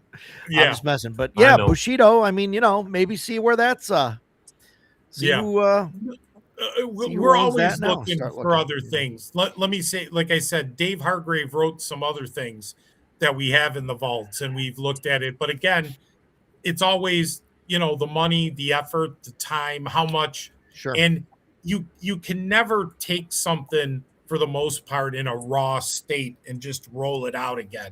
You kind of got to go through it and kind of vet it and see where it's at, and then be able to kind of, you know, and then of course you want to take it to the next level. You want it in a really cool format, new material, a cool book, a cool box. So we're always looking to take something to the next level, you know, big banners, you know, and stuff like that. So well, we keep our mind open to things, but the goal right now, truthfully, get ABA done. We need Arduin, bloody Arduin. We need to roll that out and get it done. How is that done? How far is that along, or like how close is that to going to print? Is I guess first is the goal to go to Kickstarter with that, or is that just going to get rolled out? We're going to do a Kickstarter. It makes a lot of sense to do a Kickstarter with that in the future. Is there like a time frame on that, or is we still?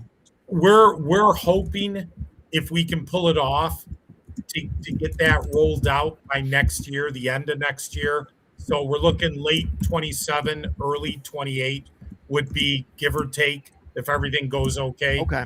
And we're chugging along. We already have some adventures almost done. The books we're gonna, the last huge piece that we're gonna deal with coming up in the next 2-3 months will be monsters. Those are our last pieces to go through the monsters, and to give everyone a concept of what it's taking. The Arduin spells, there was 842 spells in Arduin, but there's a redundancy. I mean, that includes all the versions. We boiled that down to a little over 300, but the problem is it took years. years of creation, years of play testing, and years of development to boil it down. So having an existing IP is great, but sometimes it's a anchor because you have so much you got to look at and revise. But we're getting there. We're getting there. We're starting to put together what we're calling the Player's Grimoire. It's going to be 3 books: Player's Grimoire, the Game Master Grimoire, and the Monster Grimoire. So it's going to be 3 books, basically players, GM, and then a monster manual. So it is what we're going to have. That seems to be the why mess with that seems to have worked for the last 50 years. Players, GM, monster, it's worked out really well historically. Yeah, unless you guys have a different thought. We're always looking. I've always got thoughts on that, but also that's worked since before I was born, so I'm not going to argue with that. Yeah, I believe.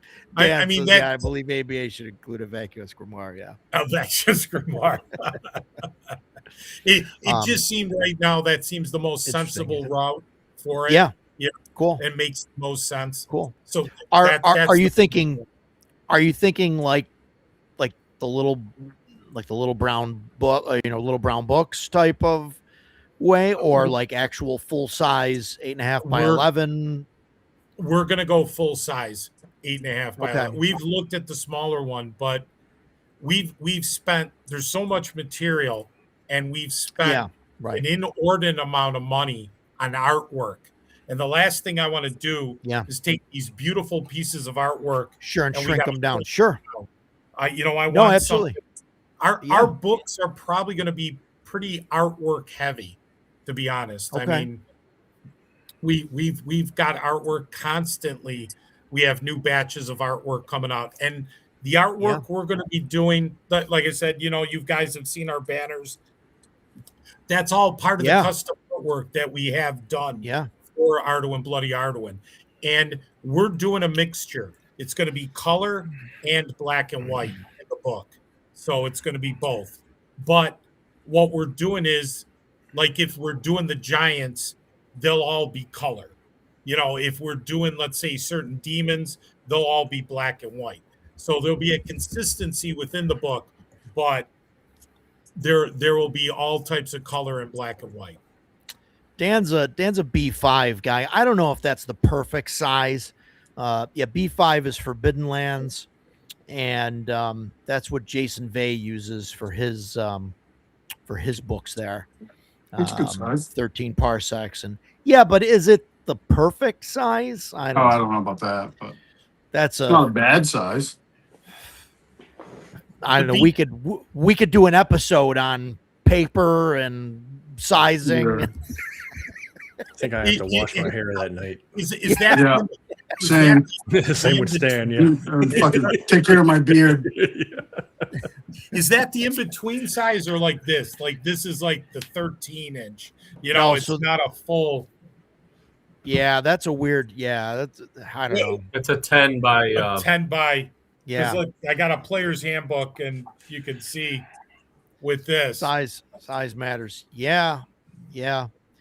That's why I got upset with Dolman Wood, because they used A4 instead of letter, and it's just the books are like an inch thinner and a half-inch taller. Yeah, and it's just I don't know. Right now we think 8.5 by 11. That's what we call a first world problem. Yes, yes, it is. Yeah, so a standard RPG's book size, I guess. That's still a standard 8.5 by 11. Hardcover. I assume you do hardcovers, and then you're gonna do like a slipcase for the Kickstarter, or we've got some ideas. We're thinking the 3 books, do a GM screen.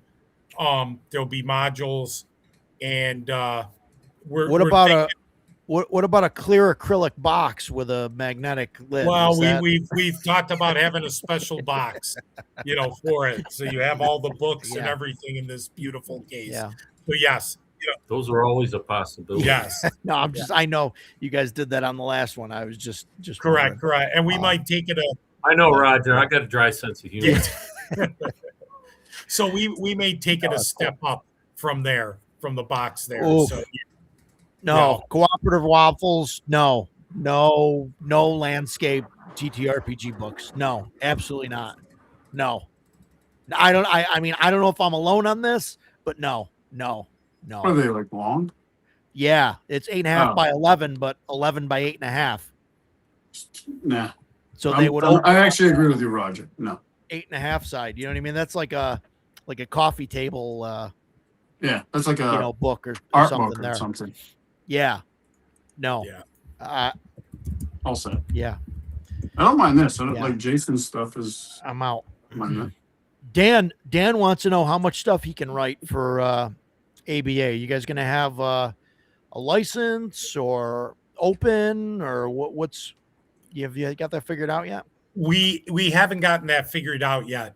We're gonna, Dave and I, we're gonna have some discussions, and that's gonna depend on a lot of things. If we do, we've to be, to let everybody know, and we've said this before, we avoided OGL, we avoided D20 license back in the day, the pre-OGL. So we didn't want Arduin to be connected to something and then we're connected to another license and God knows the ramifications. So we're still debating what we're going to do, Dan. So we're going to figure that out, once we get to that point, probably in the next year, we'll figure out what we'll do as far as a third party, so that we're not sure is the best answer we can say. So we've always tried to avoid that, to be honest. Always. Yeah. It seems to be, the thing now, that's like a lot of publishers seem to go that route where they have like an open license or something where you can, so people can write stuff for their, for the system, but, so, but I mean, I get it, but just curious. No, and we may very well do it. It's just right now we're like back and forth. How are we going to do it? How are we going to structure it? What type of thing? Then we can have the edgelord grimoire, we can have that. I don't know if I'd back that one, but yeah, but no, we're going to try to come up with a couple, other cool ideas. We've got some thoughts, on what we could do for the Kickstarter and for the core game. And of course, once we come out with it, like I said, we're looking at modules. We're looking at Arduin, have some gazetteers, kind of like the old Karamikos and that, how they used to have. Oh, yeah. I have those behind me. Yeah. Those we thought were really neat. Maybe something like that for the world, in Arduin, the world of Kaz. So we've got plans to kind of, again, support it with a lot more material. So that's kind of on the far horizon, once we get ABA out. But ABA is our main focus for everything right now. And again, we're just going to keep plugging away. And, in between, we'll kind of do a little bit here and there. But we got to just get this done. It's just year after year. Holy cow. Yeah, we got to do something. Oh, yeah. I got to do something. Here we go. Wow. Yeah. No, it's going to be great. I can't wait. I think, Bloody Arduin is going to be awesome.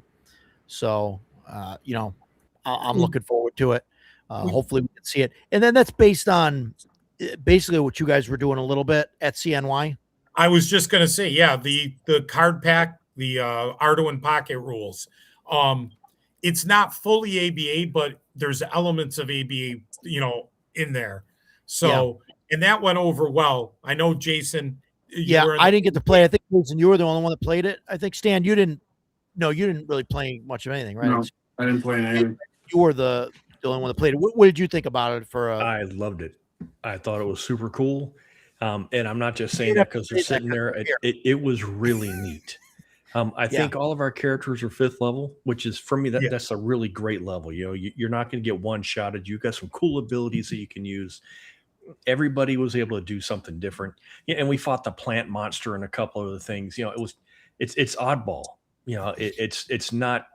Like I've talked before about having memorized the Monster Manual 1 and 2 for AD&D. There's nothing in there that you're going to surprise me with. With Arduin, we're walking along and I'm like, well, this is probably going to kill us because it's Arduin, but I have no idea what this is. It was neat. It was just a really great time.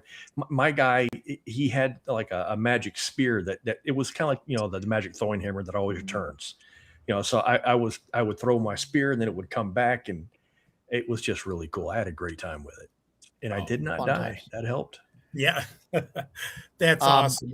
Yeah, Dan is now taking care of Castling Crusades on Foundry for Troll Lord. So if you guys want to work with him, I could put you in touch, or I don't know if you guys are in touch with him already. Yeah, but no, we can get a hold of Dan. No, that's yeah, awesome. okay. But yeah, we are. Yeah. So I didn't know he was doing that. He's definitely doing that. Yeah. So he can definitely help you guys out.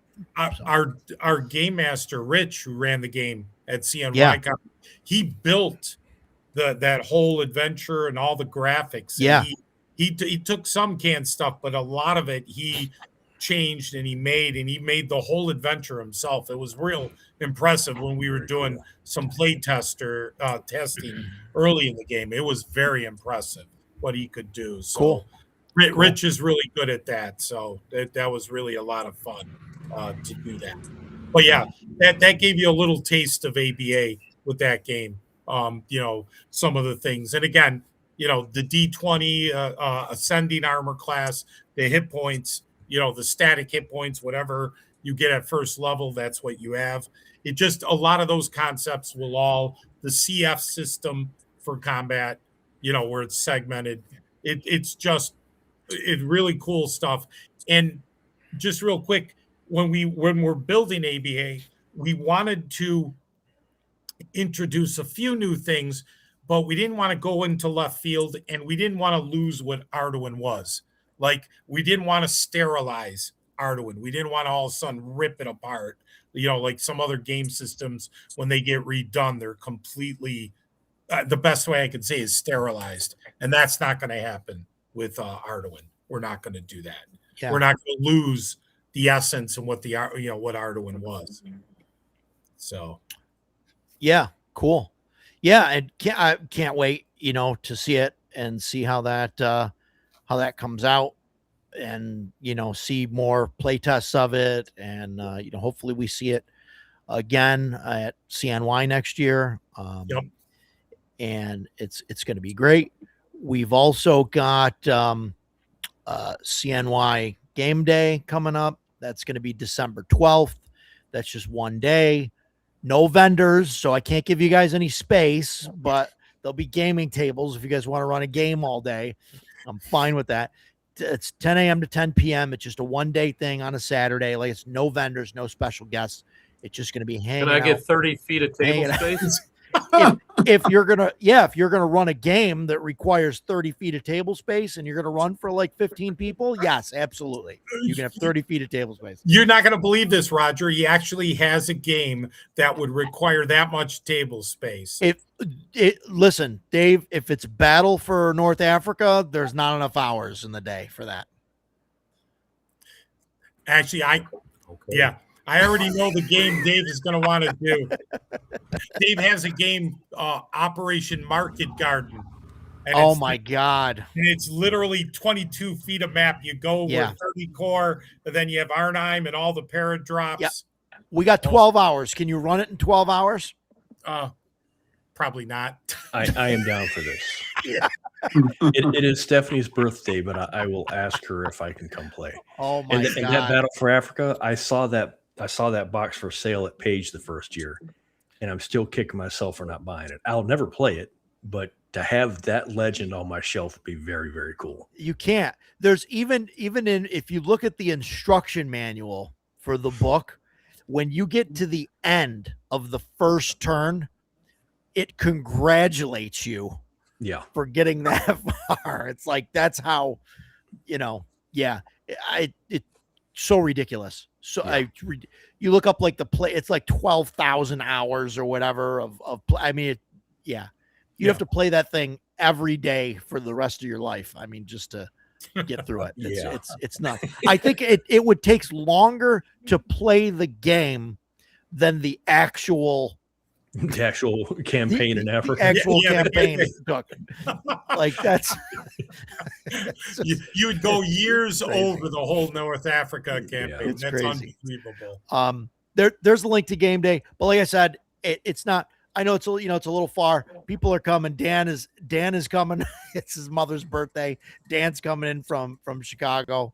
We're gonna hang out all day. I'm gonna, there'll be games up on the schedule and all of that. So if you guys want to come, obviously, let me know. Bring Arduin out. Run some Arduin games if you want. I know it's a little bit of a haul, for a day, but just come and hang out and game if you guys want. We're trying to get Stan to come down. He's even considering it. Yeah, for sure. Yeah, if the weather isn't awful, I will. Yeah. I'll be there. But yeah. No, I know it's fun to come play, and just enjoy. So we got a couple of giveaways. So I've got a couple of these maps, and you guys, I'll let you guys say what this map is, because I don't know. This was the extra map, right, that came in with the Kickstarter. Yeah, the Corinth map, correct. That's the island. It's basically in the bottom right corner of the continent map. Corinth it's there. the blown out map for the island. So And That looked like the first printing. And so I've got two sets. You get a map, and we've got the cards, and this is the card set that you guys played the game with, right, at CNY. Yep. And this has all the cards in it, and it has the rules and everything in it, right? Yes. For using them. So Yep. this is a complete, a complete kind of game in itself. You can Correct. You got the play it, characters and the rules. I mean, you'd have to do your own adventure, but right. gives you the Right. base. But characters and rules and stuff. Yeah. All in a pack. So we got a giveaway. So we'll do two sets of these. So somebody will get, two people will get the card set and the map. So that's going to be, I believe the keyword is !wheel, because we got a wheel because we're cool. So it's !wheel. So everybody that wants in, put !wheel in the chat, and we'll do those giveaways there in a little bit. We'll see what comes up. We'll give it a couple minutes here. Oh, absolutely. So so that's fantastic. Like, I mean, I can't wait to see, what comes out of, Emperor's Choice, basically. But I mean, with Arduin or if anything else comes up, I think, I think whatever it is, it's going to be amazing, and we can't wait to see all the stuff. I know the maps and everything that you guys produce. I know they're amazing just by the way that Jason looks at them. Like, that's my tell about because I've seen him look at maps and just and walk away from them.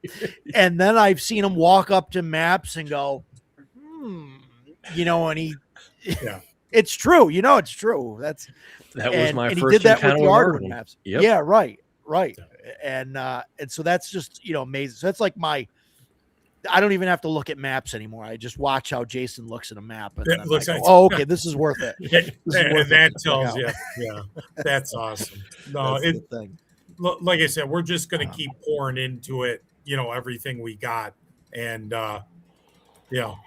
again, we always look at it, and if it's going to take us a little more time to make something better, we're going to take the extra time to make it better.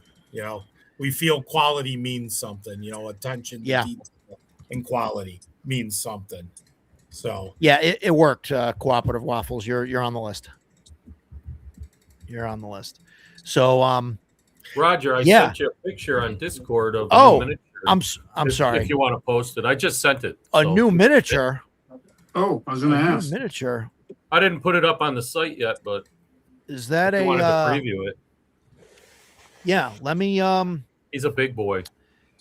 I know which let one me that is. see how Oh, if you can't, that's I okay. can do this. No. This is fine. This is fine. This is gonna work fantastically. I'm gonna go over here. I'm gonna click on this and I'm gonna hit share and we're gonna see what happens.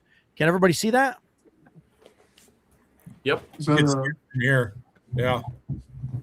All right. So if I come back here, hey, there it is. Look at that. That's a mini. So how tall is this guy? He is, man, he's bigger. He's probably about 38 mil. Wow. Yep. Okay. So They he's like a ordered- large size creature. or Yeah, whatever. so he's a engineered black frame. We have Okay. another black frame, Oh, but yeah. this is a different one. Yeah. This is our new black frame. And to give it, where is it? To give you a concept, I'd have to show it on. All right, hang on. Let me stop sharing, Yeah. and then I will This embiggenate is a hard you, one to. George. How's that? Whoa. Well, Can we do that? yeah. That miniature was based off of this. Okay. And Yeah. it's our black frame, which are a genetically engineered frame, and they're part of the Horoku Empire, which is a space faring empire. So they're kind of a high tech creature that's been engineered to battle, to be able to do, zero space, zero gravity combat, and all that type of stuff. So I like how you're Angeloing the book there. yeah, do you like that? Angeloing the book. So Yeah. I'm coining that term. I'm gonna make that term the term Angeloing. Angela in the book, but that's our new black frame, and they are big. Yeah. So they are scaled to size. He's a big boy.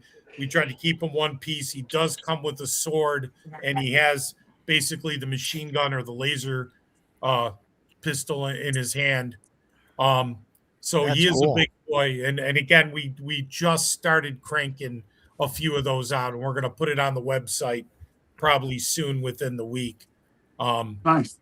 Yeah. So he's a new I one. got the other ones. I haven't Yeah. painted them yet, but I have the other ones.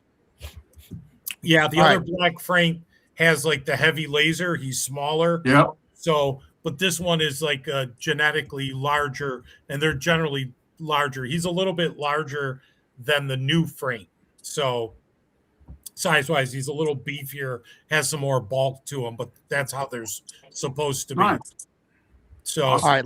Last chance to get an exclamation point wheel. Last chance. We'll give that another minute.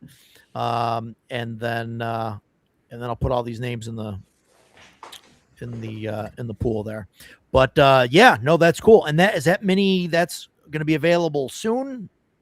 Yeah, as soon as I put it on the website. yep. Okay, Ready so to we're go. just waiting on you. Waiting on Yep. you, Dave. Yeah, there's a pile of them ready to go. It's just couldn't make Yeah. the spot. Yeah. Well, truthfully, Dave had to Fantastic. put all the paints up there, and each one was an individual thing that we had to create. Oh boy. Paint. So that was hundreds and hundreds of new. It's like, oh my god. I like how it's Dave had to do this and Dave has to do this. And Stop, Roger. Mm. Yeah, here we go. Here we go. I do a lot here. Geez, give me a break. I know you do. I know. know. You do. You're It's fantastic. like, yeah, you'll You're get the front somebody man. going, and you'll start saying, "Do something." That's You're her the- favorite you're the- thing. George, do something. I'm like, You're the front man. You're the front Yeah. man for this whole Yeah. operation. No. It's it's great. we- It's we- cool stuff. but- Yeah. Yeah, there it is. Do it. Yeah. yeah, there it is. Do Oh something, my George. God. Thanks, Vince. Oh man. But Wait, I'm Dave not and the I, back that's door guy. yeah, Dave and I, that's how we work things.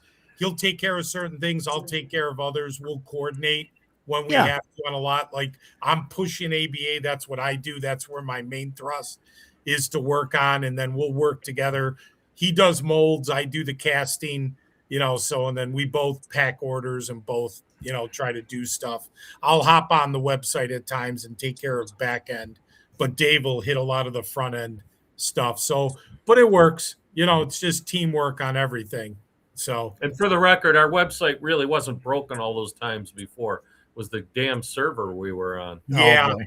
it was horrible. The service we had, we can't believe it. Thank God we changed everything because now the site works really well and it's good on mobile too, which we're happy. So we got, like I said, I got 2 sets here of the cards and the map, right? So card and a map and a card and a map. So I'm going to spin the wheel twice for that. I'll put it on the screen, spin the wheel twice, and then if a duplicate name comes up, we'll do it again. So it's the same person not getting it twice. And then we'll do the box if you guys want to do that. yeah, we're gonna do Yeah. a box set, the new Harbinger box. Yeah, Harbinger box set. We're gonna the give one Harbinger away box set. for free. So That's going to be fantastic. Let Yeah. me make sure that nobody else is in here. Okay. So nobody else is there. So let me see. I need to come over here and I need to share the wheel of names. Here we go. Oh boy. Let's see if this works. Spinning, if that counts. Is that can you guys see that? Is that Yeah. yeah, is that legible? Can we see who the names and stuff on there? yep. So that's what we got. So we got Jimison, Dan the Final Arbiter, Cooperative Waffles, Savage Splendor, Edgelord, Faux Q, and Robert Santon. So I'm gonna spin this, and we're gonna see who's gonna get the first set here.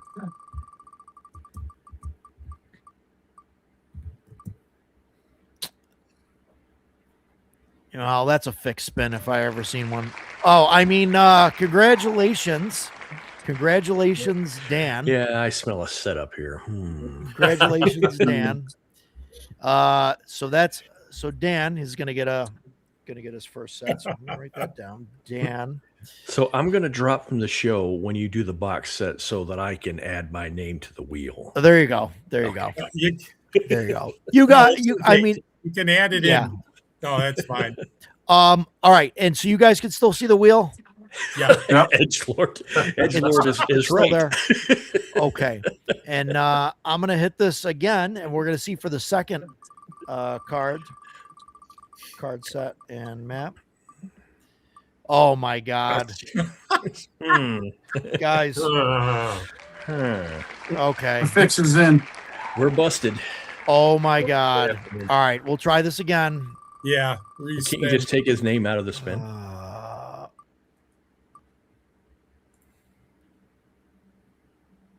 Cooperative Waffle. Yeah. There we go. Okay. Yeah, I guess I could have just taken his name out of the spin, but I didn't. Okay, so that is that. And then you guys are going to do a Harbinger box set. Now, is that available now, or is that those are coming yet, right? Yeah, those will be coming. So they'll get that. We'll get the information and stuff to you, and then they'll get that when they drop. Correct. Yeah. And Roger, if you want, why don't you have them, whatever, everybody you already got in there, you can do the spin. And then Dave, we have a copy here. We can show off the box set and what you get and the extras that come with Yeah. it. Oh, sure. Yeah. Very Yeah. cool. Yeah. All right. Yeah. You want me? Yeah, no. Dan says we can redo the one that he won. Are you sure, Dan? You got a set of the cards and stuff already? Yeah. Yeah. Oh, Dan's already got a set of the cards. Well, Yeah, then we're he gonna- does. He does. So Dan. Okay. He All right. was So we're there. gonna pull.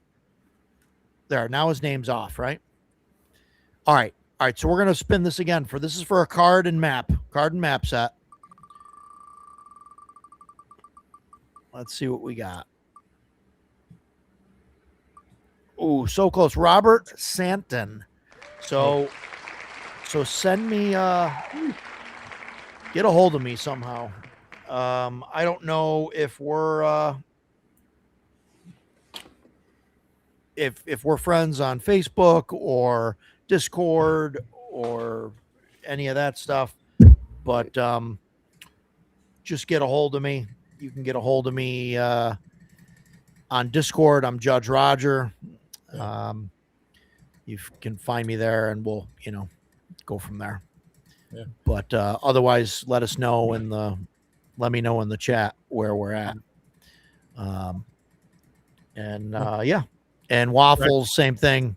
Yeah. Just let me Congratulations know. to Waffle and Robert. That's awesome. Yep. And and then we're gonna do a box set, and then you'll show off afterwards. Let's do the spin. Yeah. You go ahead, do the spin. We'll do the spin. So this is for the box set. This is probably continental United States only. Oh, It don't matter. no, it don't matter. Doesn't matter. To us. You'll send it. We'll You'll send it wherever. We don't you care. say that until somebody from Australia wins it or something. So we've done That's it. fine. We've All right. done it in Japan before, Roger. It doesn't matter to us. We All ship right. there. Yep. All right. Here we go. Is everybody in? Yeah, I think so. It's the French seal. The French seal. Thank you. So we'll need all his info. Yeah. So just get a hold of me on Discord if you can. And if not, let us know in the chat, whether you can't do that or if you need to use another way, and I'll put an email or something out there. Figure on end of September, maybe sooner. Yeah, So give or take. Yeah, we're looking at probably early September, give or take, as long as everything gets here on time. So yeah. Well, congratulations to everybody there. That's cool. Yeah, congrats. All right, so I got Robert Santon. I got him. So we'll wait on everybody else, and hopefully that'll all go through. All right, so I gotta see. Can I get back to here? Oh boy, maybe not. Okay, so hopefully that'll load for me, and everything will be fantastic.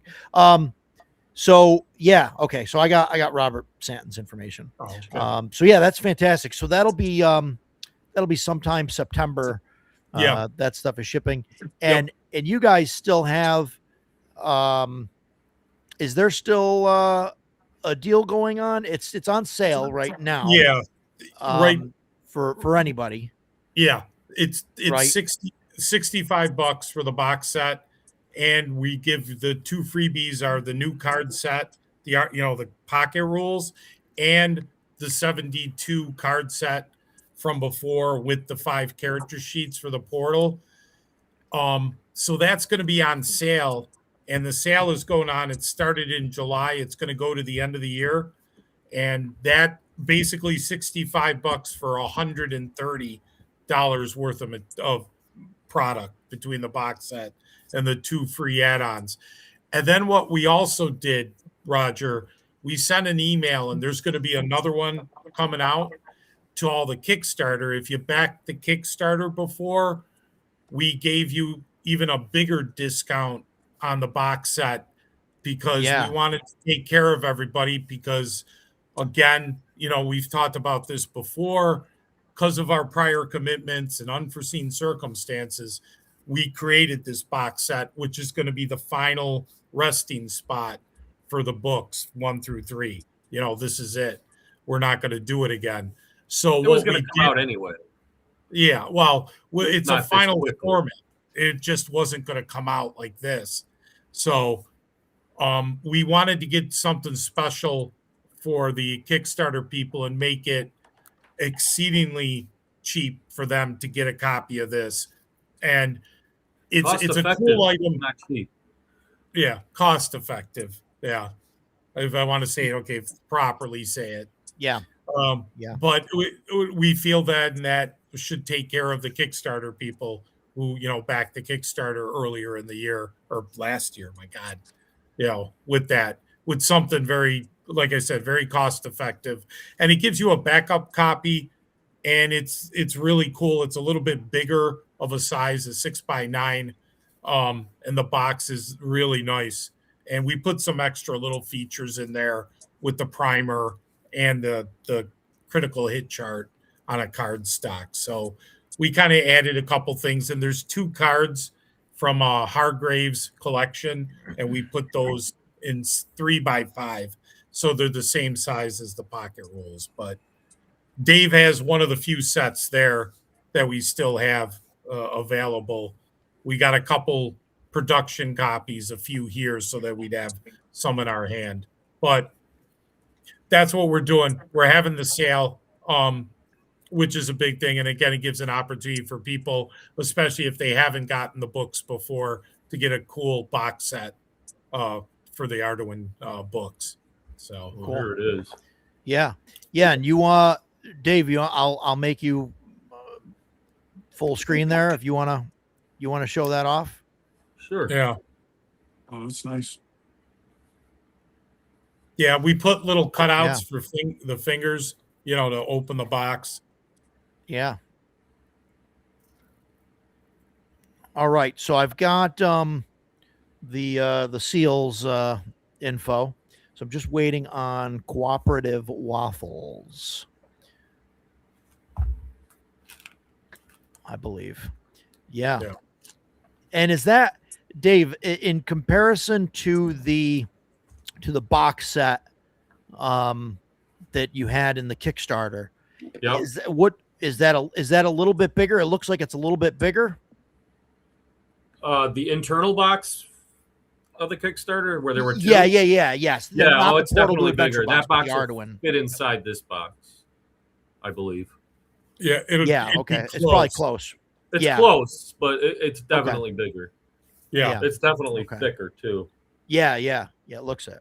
And this has, These are This 3 has- by okay, those are 3 by 5, right? cards, Yep. so Yeah. it's about And- 3 inches. And so this has all 3 core books, Yep. right? And what modules, is it the same as the stuff that came with? No, we're never reprinting that module, so that's over with. But it comes with the original Aero Lotus book. We added page numbers at the bottom. Yeah, page numbers are great to have. Yeah. Yeah, I mean the old ones have them, but they're at the top, and they were all handwritten. Comes with this one, just like the limited edition did. Correct. It's just a bigger book. It's a 6x9 size, so it's a little bit bigger. Yeah, it's slightly larger. It's got the book 2, the Welcome to Skull Tower. Then it's got the book 3, the Ruins of Doom. Cool. And there's a couple extra We pictures. added at the back just Oh yeah. an Nice. ode to Hargrave. Yep. And a little picture of his original map. Oh, nice. And then we added the rare Arduin primer just for historical purposes. Yep. Okay. And that was This the isn't a cheap scan. This is all hand typed. Cool. Then, just a couple character sheets like the limited edition had. Then we threw the critical hit table in there. Oh, nice. Yeah. Double-sided. Yeah. And we had some good renditions of the Earl Otis artwork there. Then we added a couple of Hargrave original cards. Oh, nice. Oh, you even left the handwritten. Yeah, it was a tough decision whether to do it or not. And No, that's thinking cool. about doing it for more. We're not sure yet. I mean, so long as they're legible enough. I mean, I think it's neat, especially doing it in color like that. It really It's a nice looks like historical he handwrote it. Yeah. document.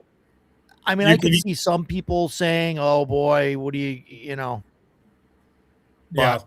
But I think it's cool. Yeah, most of the feedback we got was that people like it. It even has Dave Hargrave's initials and a date, so you can see when it was created. Yeah. Little Bushido. We were really hard pressed. Like, do we reformat it? And then we're like, no, let's just go with the original. This one is from Origins, 1981. That's which awesome. It was really cool. So figured give everybody a little taste, put a couple little extras in there. And those cards there, those two I just showed you, are the same size as the ones in Yeah, here. the 3x5. 3x5. Yep. Cool. That's awesome. Yeah. That's cool stuff. Thanks for that, Dave. Cool. Appreciate it. I appreciate thanks. it. Yeah. Yeah, no, that looks awesome. Can't wait. So Here's the that's boxes. cool stuff. Yeah, cool. even That's great. Dan says he loves that you guys preserve the handwriting. I kind of like that, something historical like that. It's neat. Do you guys like that, Jason and Stan? What do you think? We were back and forth because we're like, do we reformat it or raw as is? You're getting everything. It's great. I think, like, from my perspective, like, I look at Arduin's, like, I have it because it's like gaming history. Mhm. So to have that actual handwriting in there is just extra icing on the cake of that effect. I think that's really cool. I mean, a worst case scenario, like, you could provide a sheet with just a typed if they're not that legible or whatever, you could always put a sheet in there and say, hey, this is what they are, but we wanted to preserve this because this is from Hargrave, and we wanted to make sure that was included. I think it's really cool. Oh, great. Yeah. Agreed. Thanks. Good. No, Good. Fantastic. Yeah. Yeah, like I said, we weren't sure whether to Yeah. do it or not. And No, I think that box set. Look, my son is the one that actually did the Kickstarter. He got it for me, the big box for Christmas. So he's doing that one too. So cool. We're looking Thank forward to you. having Yeah. both of them in the house. Yeah, Oh, that's fantastic. So can't wait to That's great. and I think it looks really nice. I like the the black background on the box. I like that box looks I awesome. I don't know if you did that to like contrast, the wood grain or like the old white box or whatever, but no, it we'd looks actually good, been talking about doing the black box for quite a few years. Yeah. We always wanted to do a black box. We felt it was appropriate for Arduin. If D&D had the white box, Arduin should have the black box, Sure. the Yeah, black right. sheep of the industry. the black sheep box. Yeah. But we Yeah. kept the books with that parchment-like cover, so Yeah. that was the Yeah. compromise. Yeah. And like I said, Yeah. Cool. it's our final landing spot for it. And it's like, okay, that's it. That's the format it's going to be in from now on. And we're done. So and like I said, so far so good. And like I said, we're going to send out another email to all the Kickstarter people. And we've gotten some real good responses. A lot of new people jumping on it too, which is nice. So really good. So we're really happy where that's going. And we just want to keep moving forward with everything. And I wanted to say one thing, Roger, too, Sure. because I know we talked about it, that the primer that's in there, the primer came out in 84. I have one of the original ones here of the primer. Came out, and this was the predecessor to Complete Arduin, which is this one. This is Arduin 2, the one that came out in 92. And the reason I wanted to bring it up when you talked about Arduin, Sure. we talk about the influence of Arduin. This is where we discovered, we were looking at it, that Hang on, let me make you big. Okay. And this is what year? 1984. 1984 this is. Yep. And this was the primer for when the new system was going to come out. And what you'll notice on there, you see the old AC and then the new armor value. You'll notice, look, armor class 2 is 26 in the new armor value. So we can see where Hargrave, believe it or not, what's that? That's ascending armor class. The numbers going up instead of down. Exactly. And this So is in 80, 84. 84. And 84. that's so 84. We're Correct. still in second edition. Well, second edition didn't even come out. Correct. Right? Second edition was 89. But that there I is the believe- battle factor system I was referring to earlier. Yeah. That Yeah. we know they were using way before that even. Yeah. That was yeah. just to get you a taste of where they were going at one point. Yeah. I think Definitely. second Yeah, edition was second edition, a little 89. after, was mid 80s, wasn't it? Because you had 80 first. Yeah. Well, I thought 89, It but I says mean I could be. 89. No, you're right. Yeah, 89. What am I thinking? I'm thinking of first edition advanced first edition. Yeah, AD&D first edition was 70, 78, 79. Yeah. They came out then. But Correct. or 77. yeah. But yeah, was the first book. But yeah. That's interesting. Yeah. That's really It's interesting to see some of the concepts that he ascending had, armor class, yeah. the ascending armor class and everything. And we even discovered in Complete Arduin, he used a thing called expeditions for experience. And basically it was, advancement is measured in terms of time passed or an expeditions run. And we're like, holy cow, he was hitting on the milestone thing, which didn't come into being until 2000 in third edition. So he even had that. So I just wanted to bring those up, Roger, to show. And we know about the crits fumbles. He was the first. Mana, there was a ton of concepts that he did prior to others doing it, mixing all the genres of role play in there. Yeah, and I think you can confidently say that even if you look at the dates, and say, okay, you look at Metamorphosis Alpha was 76, right? So technically Arduin didn't get published until after that, right? So Correct. I mean, but you could so this it's iffy there, even if it was being played like published date is correct. It's not like the actual thing, but that's kind of what we have to go on, right? Yeah, like absolutely. I mean, we say Dungeons and Dragons was 1974, but really we know that those guys were developing it before that, right? I mean, obviously before it was published the first time, it was out, so it's kind of hard to judge that, but we could, I think, say for certain that Arduin was the first one to cross genres. Yeah. And even Hargrave, called Multiversal. He had the Multiversal Trading Company, and then that's what he named he had a game store or shop or something, right? That was called that. Yep. So I think for sure you could say, hey, this is the first kind of multiversal, game that was, cross genre. Correct. It's out there, which is awesome. Yeah. So a lot of firsts with Arduin, which is really cool. And you could see where it's influenced, the industry, all the big names, Jonathan Tweet called it the coolest RPG book ever made. So they influenced third edition, fourth edition with Robert Heinzko. Monty Cook is a big fan of Arduin. I mean, it just goes on and on.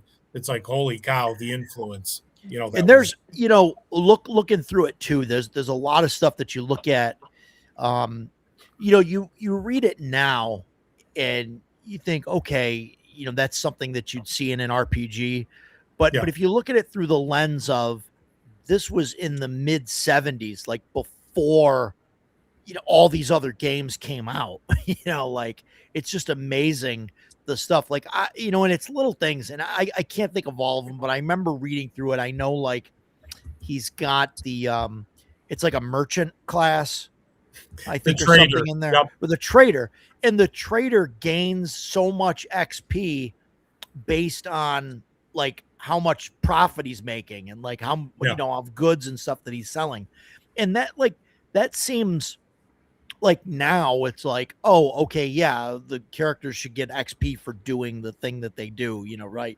But but back then, like I don't think that was as prominent in the games. It was like, okay, you gain XP for for getting gold or for slaying the monsters or whatever, and that was kind of the the thing. There wasn't all this stuff of, oh yeah, like a merchant should be able to get XP for doing merchant things, or this class should get this because this is what it does. Maybe there was some of that. I don't know, but it's interesting looking at all of that stuff.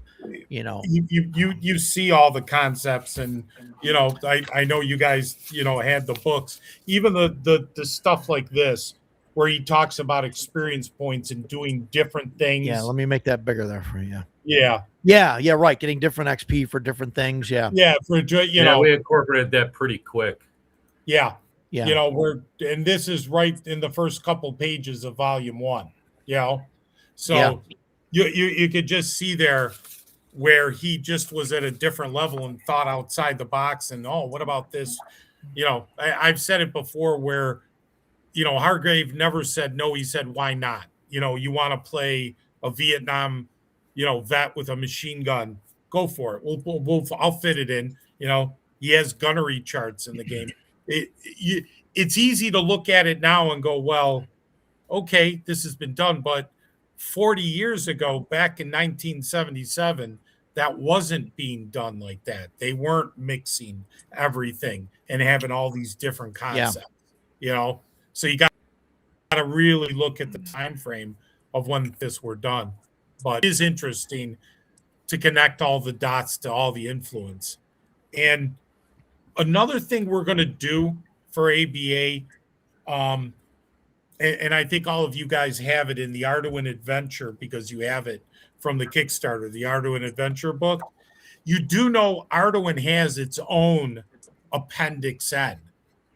In the Arduin Adventure, there's a bibliography. There's a 2-pager, page 62, 63. This is the Arduin version of the appendix. Yeah. I wanted to point that out.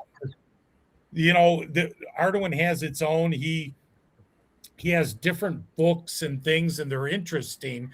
And he even gives a personal thanks, to Clark Ashton Smith, with the Zothi series. He thanks Elf Quest of all things. Oh, wow. The entire groups of Token and Marvel Comics, an unlikely but valuable source of inspiration.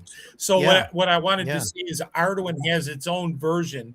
He had his own version of an Appendix N for Arduin in the Arduin Adventure. So that's interesting. Yeah. Yeah. Edgelord says he wants to give a shout out to Shadow. Shadow, I know Shadow and Son on YouTube. I know he's definitely been the town crier, the Arduin town crier, as Edgelord puts it. He's fantastic. I know I see him whenever he's streaming. He's got his Arduin mug there all the time. He's always talking great stuff about Arduin, and it's his son, right, Jackie, that did the all the flags on the map, right, or all or some of them, or all of them, or all of the flags, all around the edge there for all the different factions and stuff, right? Well, all the maps, all the one they're. Geez, where am I going? Here, all those. That's cool. Yeah, that's cool. Did a great job. No, Shadow's been a real. He's fantastic. We got to get him to come to CNY. I know he's in California, right? And he's got a thing like I do for planes, so he's gonna have to take a train. But after listening to Jason talk about trains, that's put a lot of people off. All I'm saying is before you board, check to make sure the toilet's working. Yeah. Man. I say that because I was watching Paul. Paul was on a stream last night, and I was watching him, and I said some things in the chat, and he plugged CNY. I was like, CNY, it's great. Some pictures of stuff. He's like, I was gonna go, but I heard Jason told the story about the toilet on a train. No. But now we'll get he's getting a Shadow. ride. He's getting a ride with Dan. I think this time he's talking to Dan about possibly getting a ride out. So Okay. we'll see. But Shadow, I don't know. We're gonna have to give him one of the B.A. Baracus hamburgers Quick injection of something. Yep. and get him on a Exactly. plane or something. I don't know. No, We'll I get mean, him. it'd be really cool to get him out. Yeah. He's on the other side of the country. I know it's rough, you know.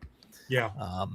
But yeah, Cooperative Waffles says to take the go into Canada and take the train. I hear that train is absolutely gorgeous. The one that goes through in entirety. I forget what they call it there. Some I knew a guy that took it, took the whole thing. And I actually let him borrow some card games and stuff to play while he was on the train. But he took that. He said it was really gorgeous. Gorgeous train. Really? Nothing like the Amtrak's You here. cross. Basic Yeah, he said it was Greyhound. great. It was all like snowy and everything. And he says the landscape and everything that you could see is just gorgeous. He's like the whole ride is all like wilderness and all that stuff. And Oh, very good. so it's really, really cool. But yeah. Well, no, But, that's he- awesome. He's a retired engineer from Carrier, so he could afford that kind of stuff. But I'm sure it was a pretty penny for him and his wife to take, cross country and Cool. then back again. But Sounds cool. Cool. yeah, money and thank well you, spent. Cooperative. Like, share, Awesome. subscribe, hit the bell, whatever, But yeah, good times. Wow, I don't know. What do you guys have anything that you guys are dying to know about Arduin or want to know about the history here? You got any questions for these guys or where they're going or? No, man, I've just been listening. Yeah. No, it's awesome. We actually we got can't Dave wait. to talk a little tonight, so that was good. We got Dave talking. Yeah. She So got they- me with the new black Frank model, so I was like, "Oh, all right, I like it." Yeah. There you go. I got a He's- whole box he's ready. full of stuff. Yeah, Yeah. No, So- we're excited with the paints and everything too. And we'll have more miniatures. Oh, that's freaking Oh, yeah. awesome, man. That's That's what I was about to say. Stan always posts his finished models in the group chat that we all have. And I've been a fan of Stan's work for a couple of years now. But before I knew him as Stan, I was like, "Oh, you're CK Stan on Discord. I follow you all the time." that's awesome. And I don't Oh, know nice. what it is, but there is something about metal miniatures that no matter how good you are with plastic, metal just looks so much. It's absolutely incredible. and So the when night you've got somebody really talented like Stan, it's just bad. The nice thing too about these miniatures, I'll say, because I started with metal miniatures and I have plastic. I have all sorts of mediums. Typically, metal miniatures can be a pain in the ass to assemble, not paint. And these miniatures are not. These are the easiest metal miniatures that I have found to assemble. Awesome. They are a no hassle miniature to assemble. And I'm not saying that because George and Dave are here. It's because it's true. Yeah. Like so I've been painting miniatures for 20 something years. Assembly and preparation, it's my least favorite part of it. I don't get any enjoyment out of it. But like these things have been great. Like I look at this guy here. This is actually ended up being the second one I painted of this guy. Jesus. Oh, that's Very awesome. Yeah, Bill was a master at those pegs. Roger, can you make Stan All big? And Stan, Oh, can you yeah, do yeah. that? Can you show Oh, He did a great job. Like this is a Stan, great, show that off there. Yeah. it's a great miniature. Oh, wow. Just Super wild, fun man. to paint. Yeah. Super fun to paint. That's fantastic. Drop it. That's fabulous. Yeah. Yeah. And you Yeah. could see that mini on Jay Scott has the first one of those that he painted. Yep. It's Yep. on his stream there. Yeah. These Cool. guys, I mean, Cool stuff. there's no assembly with Yep. these. These were just a blast to paint. These are my sons. He doesn't even paint miniatures. I ended up painting them, but he bought Great. these. Those are the Yeah. Vroats. Yeah. The Vroats, yeah. And these guys are great too. We ended up, and if you get these, you should. If anybody out there is looking to get these things, You should get 3 of them because you can build them 3 different ways. Yeah. That's so incredible. We got this guy here with the big long, Oh, nice. That's Yeah. long cool. tongue. So Yep. you had the first one with just no tongue out. Oh, I'll put it right here. That one with the super long tongue, and then you had this one with like a medium. Midway. Yeah. And what I did with these were fun because I actually looked up like poisonous, like jungle toads or whatever, and Yeah. tried to. And my son sent me some pictures and stuff, so that's what we Yeah. based these on. The poison arrow frogs. Yeah. How much? Yeah. How much Awesome. drilling and pinning have you had to do with those, Stan? So I'm actually trying to remember if I actually drilled and pinned the wings. I think I did, and I actually did. So on this one here, on all of them, they fit so good, but I did put pins in the wings because these will be used on a table. They're not just sitting on a shelf. We've already used them in a game, and for like this one with and I think I might have done it with the medium one with the longer tongue. I pinned that just again because it's going to get used on a table, and if it gets bumped into, I wanted just a little bit extra support. But like I didn't have to do. Typically with metal miniatures, there's a lot of filling, and they're just very tedious. These things, I didn't do any filling like on the wings. They just slotted in. I just drilled it for the pin, and to give it a little bit more support. You probably could have gotten away with not doing it. They fit so well, very well. But this thing is awesome too. Like, I really like the thing. Jason said something earlier about when he played in the Arduin game about not Yeah. knowing what everything is, and Yeah. I love that stuff in my games. We're already pulling like Arduin creatures into our games and stuff, and just because they're so different. You put this on the table and you're going to have or unless they've played Arduin, you're going to have a group of guys be like, what the hell is that? You know what you can do with that one too is you take those tentacle things and you can bend them.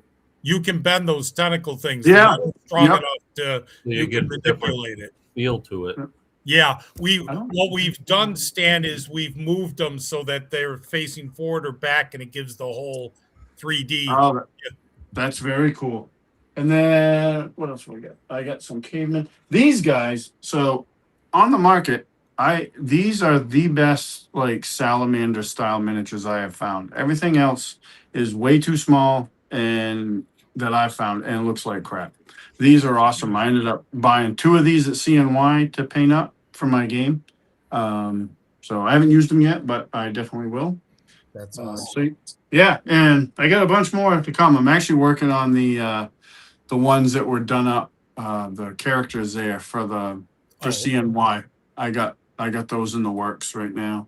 Perfect. And then I don't know what I'll do after that. Probably tackle some of the bigger stuff, like the gray horror or something like that. And mess around with that. Yeah. The gray Yeah, that horror, looks pretty cool.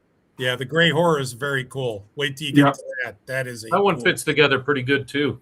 Yeah, Yeah, Yeah. I've already taken it out of the package and like dry fit it, and I mean it fit great. Like That was really impressive. Like the way they're cast and molded. The fit is really good. I've had metal miniatures that were a total nightmare. You spent from really reputable companies, but man, they were a nightmare to put together. And so far, my experience, I've already painted. I mean, I have a dragon to paint. I've already painted it before. That thing went together so nicely.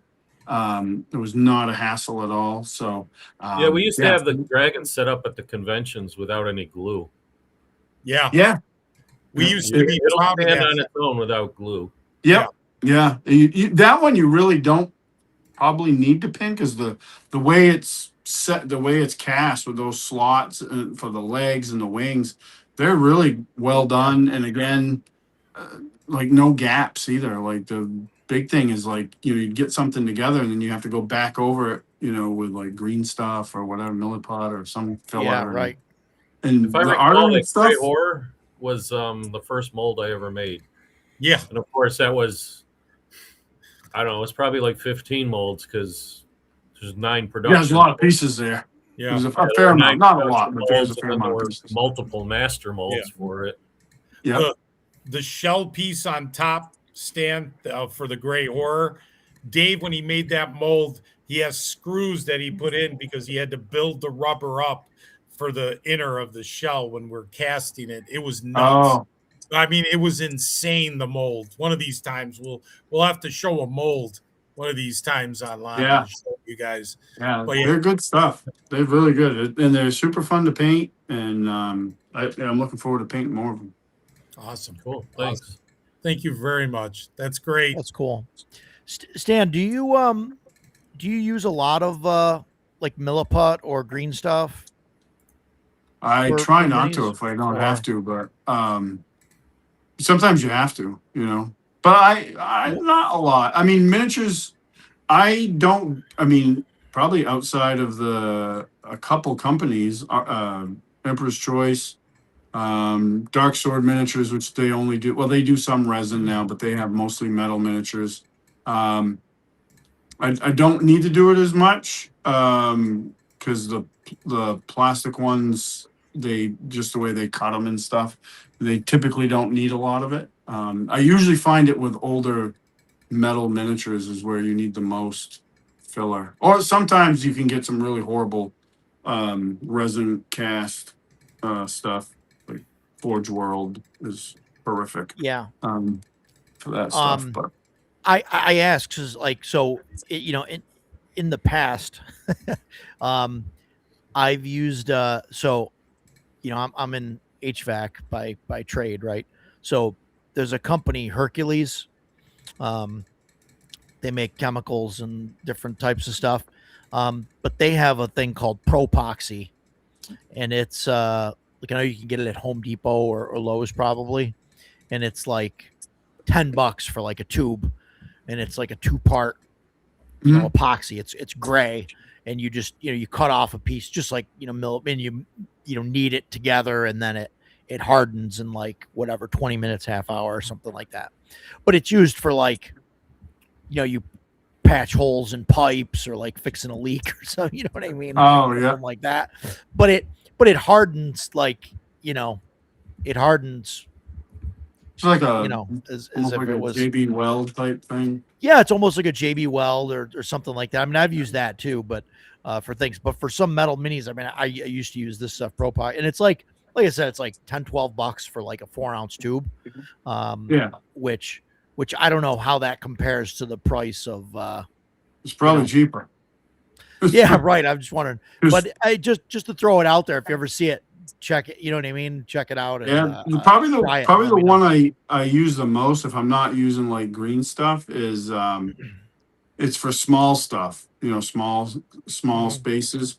Vallejo makes one that's in a tube, and you just squeeze it out, and you fill the gap, and you wipe it down with like a tool or even your thumb sometimes. Wet, and get the excess off. And it dries, pretty quickly, and you can use that. It's pretty simple. Bigger stuff, you probably should have something more substantial than that. But for little small things, it beats the hell out of using like green stuff, because you got to green stuff. If you're not familiar, is basically you get a strip and it's yellow and blue, and you got to cut it and then twist and twist and twist until it becomes green. It's just time consuming, Yeah, and the Propoxy stuff that I'm talking about is similar. You basically, you cut off a bit of it, and there's like a black and a gray part, and you knead it together, like Play-Doh. You play with it, until it's like all one color, and then it'll harden. It hardens like stone. Or whatever. You know what I mean? It's probably very similar to green stuff. Yeah. It sounds like it is. It's just not green. It's different, and then nobody cares. And you like. If you get a leak on a pipe or something, you need that stuff up, and you can like push it over it and mold it over it. And that's how I've used it, right? But like, then having it, I end up using it. Use this stuff to fill in gaps. There's probably, like I said, it's probably very similar to green stuff, and they use that, and then just game companies that sell green stuff. They're they get to charge more because it's green stuff. Right? It's like buying gravel or whatever from a model train store. Oh my I'm God! sure Jason's bought gravel from a model train store or something. You can. So gravel is one thing, but Like, you go to a fish store or what, Right. whatever, and Or you- probably buy a 10 Here's pound an bag idea. for the same price. Here's an idea. Go outside. Or go outside. Wait, whoa, Stan, we're gamers here. We're gamers. Hold on. We So go outside. let me go on this rant first, and then I'll talk about that a little bit while we have a little bit. So I do that. Like I go outside, and then if I want, what I'll do is I'll go to like a gravel pit, and I'll just scoop up a tub full of sand, and then I end up sifting it, and I get different grades, right? Like, so I get it that way. Doesn't cost me anything but a few minutes of time. So on the internet, there's this whole thing about like if you use outside material, like I have stuff that I've built. I've used like bark for like stone. You're gonna say put it in the oven? Oh my God! So these people think you got to bake Sterilize that stuff it. at 9,000 degrees You got to because sterilize some it. Stan. You gotta black mold sterilize it. fungus is going to come out of the depths of outside- hell and The consume you. outside, It's total might get nonsense. inside, Stan. Oh We my can't God! I have know. that. Like a very good friend of mine that I game with, it also paints miniatures and stuff. He does the same thing, but he's also works like in the forestry service, and he's like, all that stuff. If it's there, it's already there. Like it's not like it's suddenly being created. And if it gets through glue and paint and prime, all that stuff, I deserve whatever happens. But I can tell you, in 20 years, nothing's ever happened. It's a giant waste of time.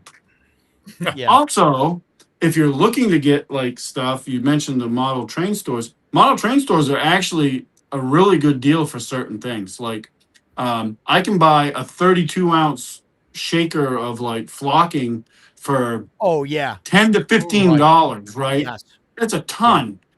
And then I go I and agree. buy, Yeah. Games Workshop, Army Paint, any of those places, and they sell it. You're Yeah. paying the same price for a It's the same fraction price, of but material. It's a little. You get thing of it. Yeah. Nothing. So go get on Amazon or Woodland Scenics and buy these big shakers. And if you're not building terrain, one of those things will last you a very, very long time on miniatures. Like I go through a lot of it because I also build terrain. So, but still, if I use like more of the name brand stuff, oh my God, I'd be poor and I'd go through a ton of it. It's just not. Yeah. It would just not be economically feasible, So, but yeah, that's my rant about that stuff. God, that drives me nuts. I Yeah. got bacon 9,000 degrees. No, I don't. No, I've seen that stuff. No, I you think absolutely Stan and never. I were talking about this one time. Like there are companies that sell sticks in a bag, and Yeah, I've seen it's it. literally went It's outside, outside, snapped you some nerds. sticks up, and sold it. Just Come and people are on. buying it, Yeah, What, there's a blister pack you can get of twigs, right? and I'm Dan, like, It's to scale logs. yeah, Dan Why? wants to know about primer. Stan, I'll let you take this, but really quick, I just want to say that I used to use a rattle can. I used to use just like Krylon, primer or whatever, and just do a light coat of it, and it works fine. I have since shifted over to a cheap airbrush, and using airbrush primer, and now I can prime, indoors. There's a little bit more of a setup to it, but like I feel like I can't prime in winter or whatever. Like you need a sunny day, and like it's just a pain to like wait Yeah, for so- that temperature and everything to be great. So I do the same, like in the wintertime, and even actually year round sometimes, depends on what I'm doing. I have like airbrush. I do have an airbrush, I just don't use it. I use airbrush primer, I just brush it on with a brush. And- blasphemy. Or You I just go to the hardware store and buy like black primer. There's the one that's, I don't remember the brand. I use it all the time. I should remember it, but yeah, because you can go. The only time I'll use like a miniature company primer is if I have to do either like a ton of miniatures that, like I'm painting maybe like a bunch of Warhammer 40K Ultramarines. I will go and buy Ultramarine Blue and prime them in that because it's going to make it's going to make that process a lot faster. Otherwise, I'm not paying $20 or more for a can of primer. The correct answer is you should always use the brand new Emperor's Choice line of ammo primers. Yes, Well, now Yes, they have that, so use those. absolutely. Thanks, Jason. It's all right. That's good. Savage Plundry. I missed the model train / gun shop across from that was TNT Hobbies or something. I forget what it was. Yeah, that was. It was a model train store and awesome gun store. place. It was a model train and gun store. So the guy that So owned it, one-stop That's shop awesome. for me. the guy that owned it had Sandwiches. a gun store downstairs, and upstairs was a hobby shop. And it was like his buddy or whatever, and they rented it out, and he had That things, would be and incredible. it was trains and guns, Oh, and that's badass. it was. I don't see where you could go wrong with it. It was- Honestly, it was that's awesome. pretty mint. And they ended up closing the place down. But they closed maybe it's probably been 10 years now. But that was a real cool place because you trains and guns. It's just amazing. It was so crazy. K&K. It was K&K Train and Hobbies or whatever. Trains and guns. Yeah, That's crazy. That's awesome. Great, crazy stuff. Yeah, it was awesome. Trains and guns. You buy model trains and guns, ammo Right. and everything. Yeah, fun times. Can't go Dan, I wrong think there. Dan is asking because he ordered a bunch of miniatures. I think he said he was going to try his hand at painting for the first time, and he was going to try the Vroats stand. Oh, they're great. A solid piece. Yep. Yeah. Oh yeah, those are Yeah. awesome. You don't even have to. I put them on just a bigger base, but that was it. Yeah. Is there a primer? Do you guys have a primer in the line that Yeah, you we guys have have? 6 colors. Oh yeah, I wasn't kidding. Oh, yeah, there is. there's You put it on there. there's half a dozen There is, primers okay. there. It wasn't Yeah. joking. I hadn't seen those. Otherwise, I would have written.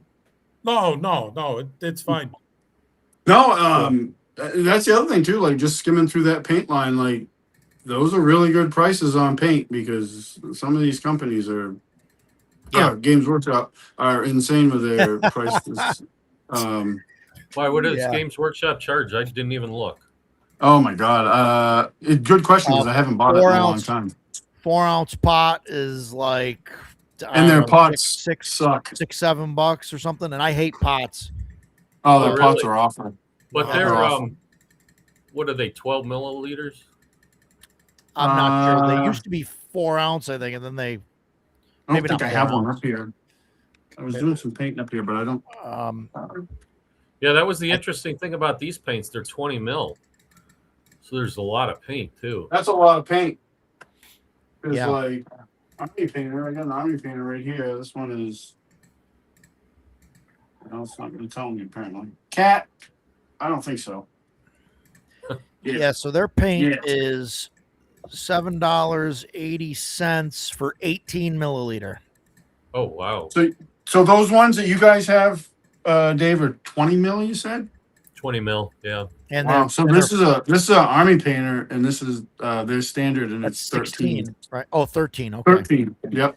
13. And those are like $6 now or something to buy them, Oh, wow. right? Yeah, I You get have it. to do a lot of painting to go through that much paint, but Yeah. Yeah, they last a pretty good long time. This Or is do big from pieces. they did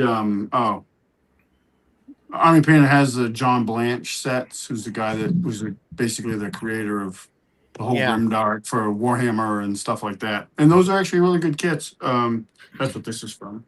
Okay. I think ours, the standard is what for a single day, $5 for the 20 mil. Yeah, Right? I think so. Yeah, they were $5. Yeah. That's a great price. Yeah. Yeah. That's fantastic. So For $10, you can get one of the single $5 miniatures we have and a paint to go with it. yeah. I know. A bargain.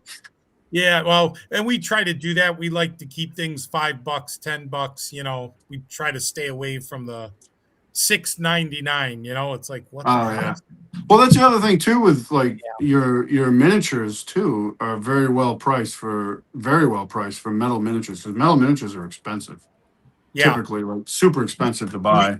we had like literally half a dozen people come up to us and go, "How are you charging $5 for a metal miniature?" And we're like, Yeah. I think our dry brush line is 40 mil pots. I trying to Is it? remember. I Yeah, I think so. Interesting. Yeah. Yeah.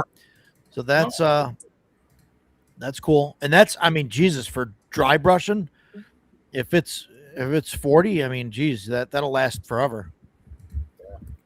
Yeah, of course you're wasting your paint by Well, pulling you're it all wasting it, off. but I mean, you're not. Yeah, but you're not dipping it in, and yeah, those are 40 No. milliliter.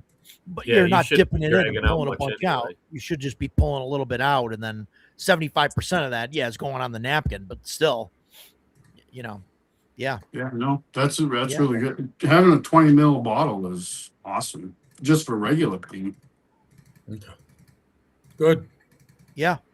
Yeah, No, I it's definitely awesome. want to try some of those. I had not seen that line Good before, stuff. so Yeah. We'll have to get some. So, yeah, we'll talk about it. Stan, before you order some, let's unless you're ordered some like today. I mean, no, we'll figure something out. Maybe we can, Yeah. you know, where I can grab some from them and we can do a meetup or whatever. But yeah, sounds yeah, good. we'll figure it out. So yeah.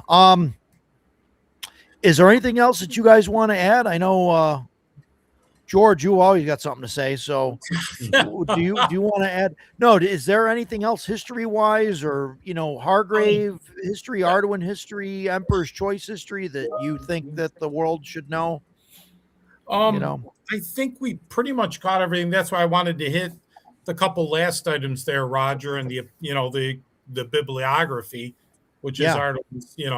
I mean, I guess the biggest thing I want to say, and we kind of hit it all over the place, is how much Arduin, being there at the beginning, what it gave to the industry. So yeah, thanks, Edgelord. Yeah, say something now.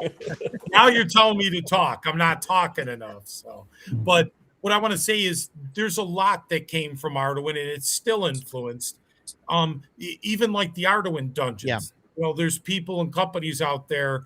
The Arduin style of dungeon with all the secret doors, which is really, it becomes secret something. It's not necessarily a door. All the odd shaped rooms. Dave Hargrave did that on purpose. Some of the design it wasn't a standard 20 by 20 room or something like that.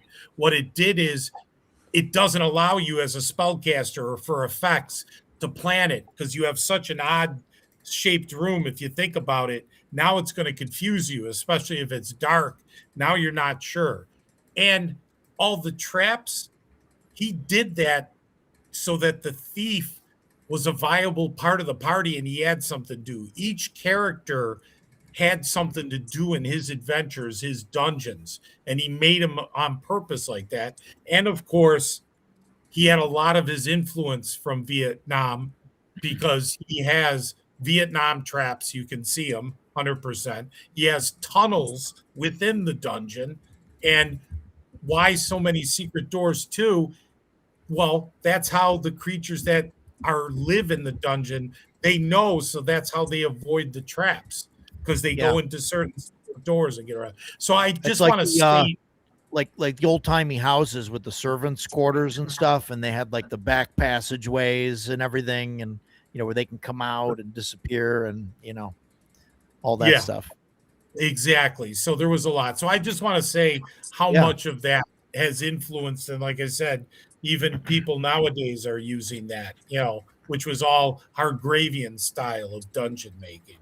So, but Hargravian, there you go. Hargravian. Yeah. So, but no, we appreciate it, guys. This was excellent. No, this was a great time. I mean, like I said, I definitely wanted to hear about the history and all of that stuff, and I know you guys have talked about it on and off, on some different streams and all of that. But I think it's important that people know, not just, hey, here's this game, right? But like know some of the story behind it, and I think it helps with, when you're reading the rules or you're looking at it, and you can say, okay, this is why this is what it is, and and where it came from, and what they contributed to, what Hargrave contributed to the rest of the hobby. I think it's important. So absolutely, all that stuff. and and everybody says that, it's Gary and Dave that, are like the forefathers or whatever of this hobby. And I think that there's a lot that came, before and during, that kind of helped develop what it is today, Yeah. And so, I think all those things collectively kind of make everything what it is now, whether for good or for bad.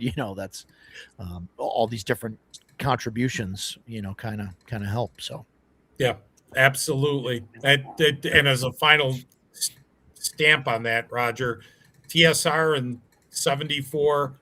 Then you had Tunnels and Trolls, Kane San Andre, yeah, I San believe, Andre, yeah. 75.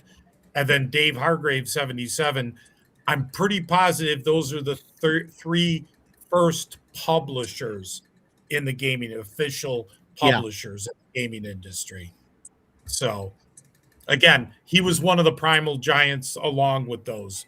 And again, Yeah. he unfortunately doesn't get the respect or, the kudos we believe he should get. Yeah. It's interesting, but hopefully, we'll keep talking about it, and we'll Yep.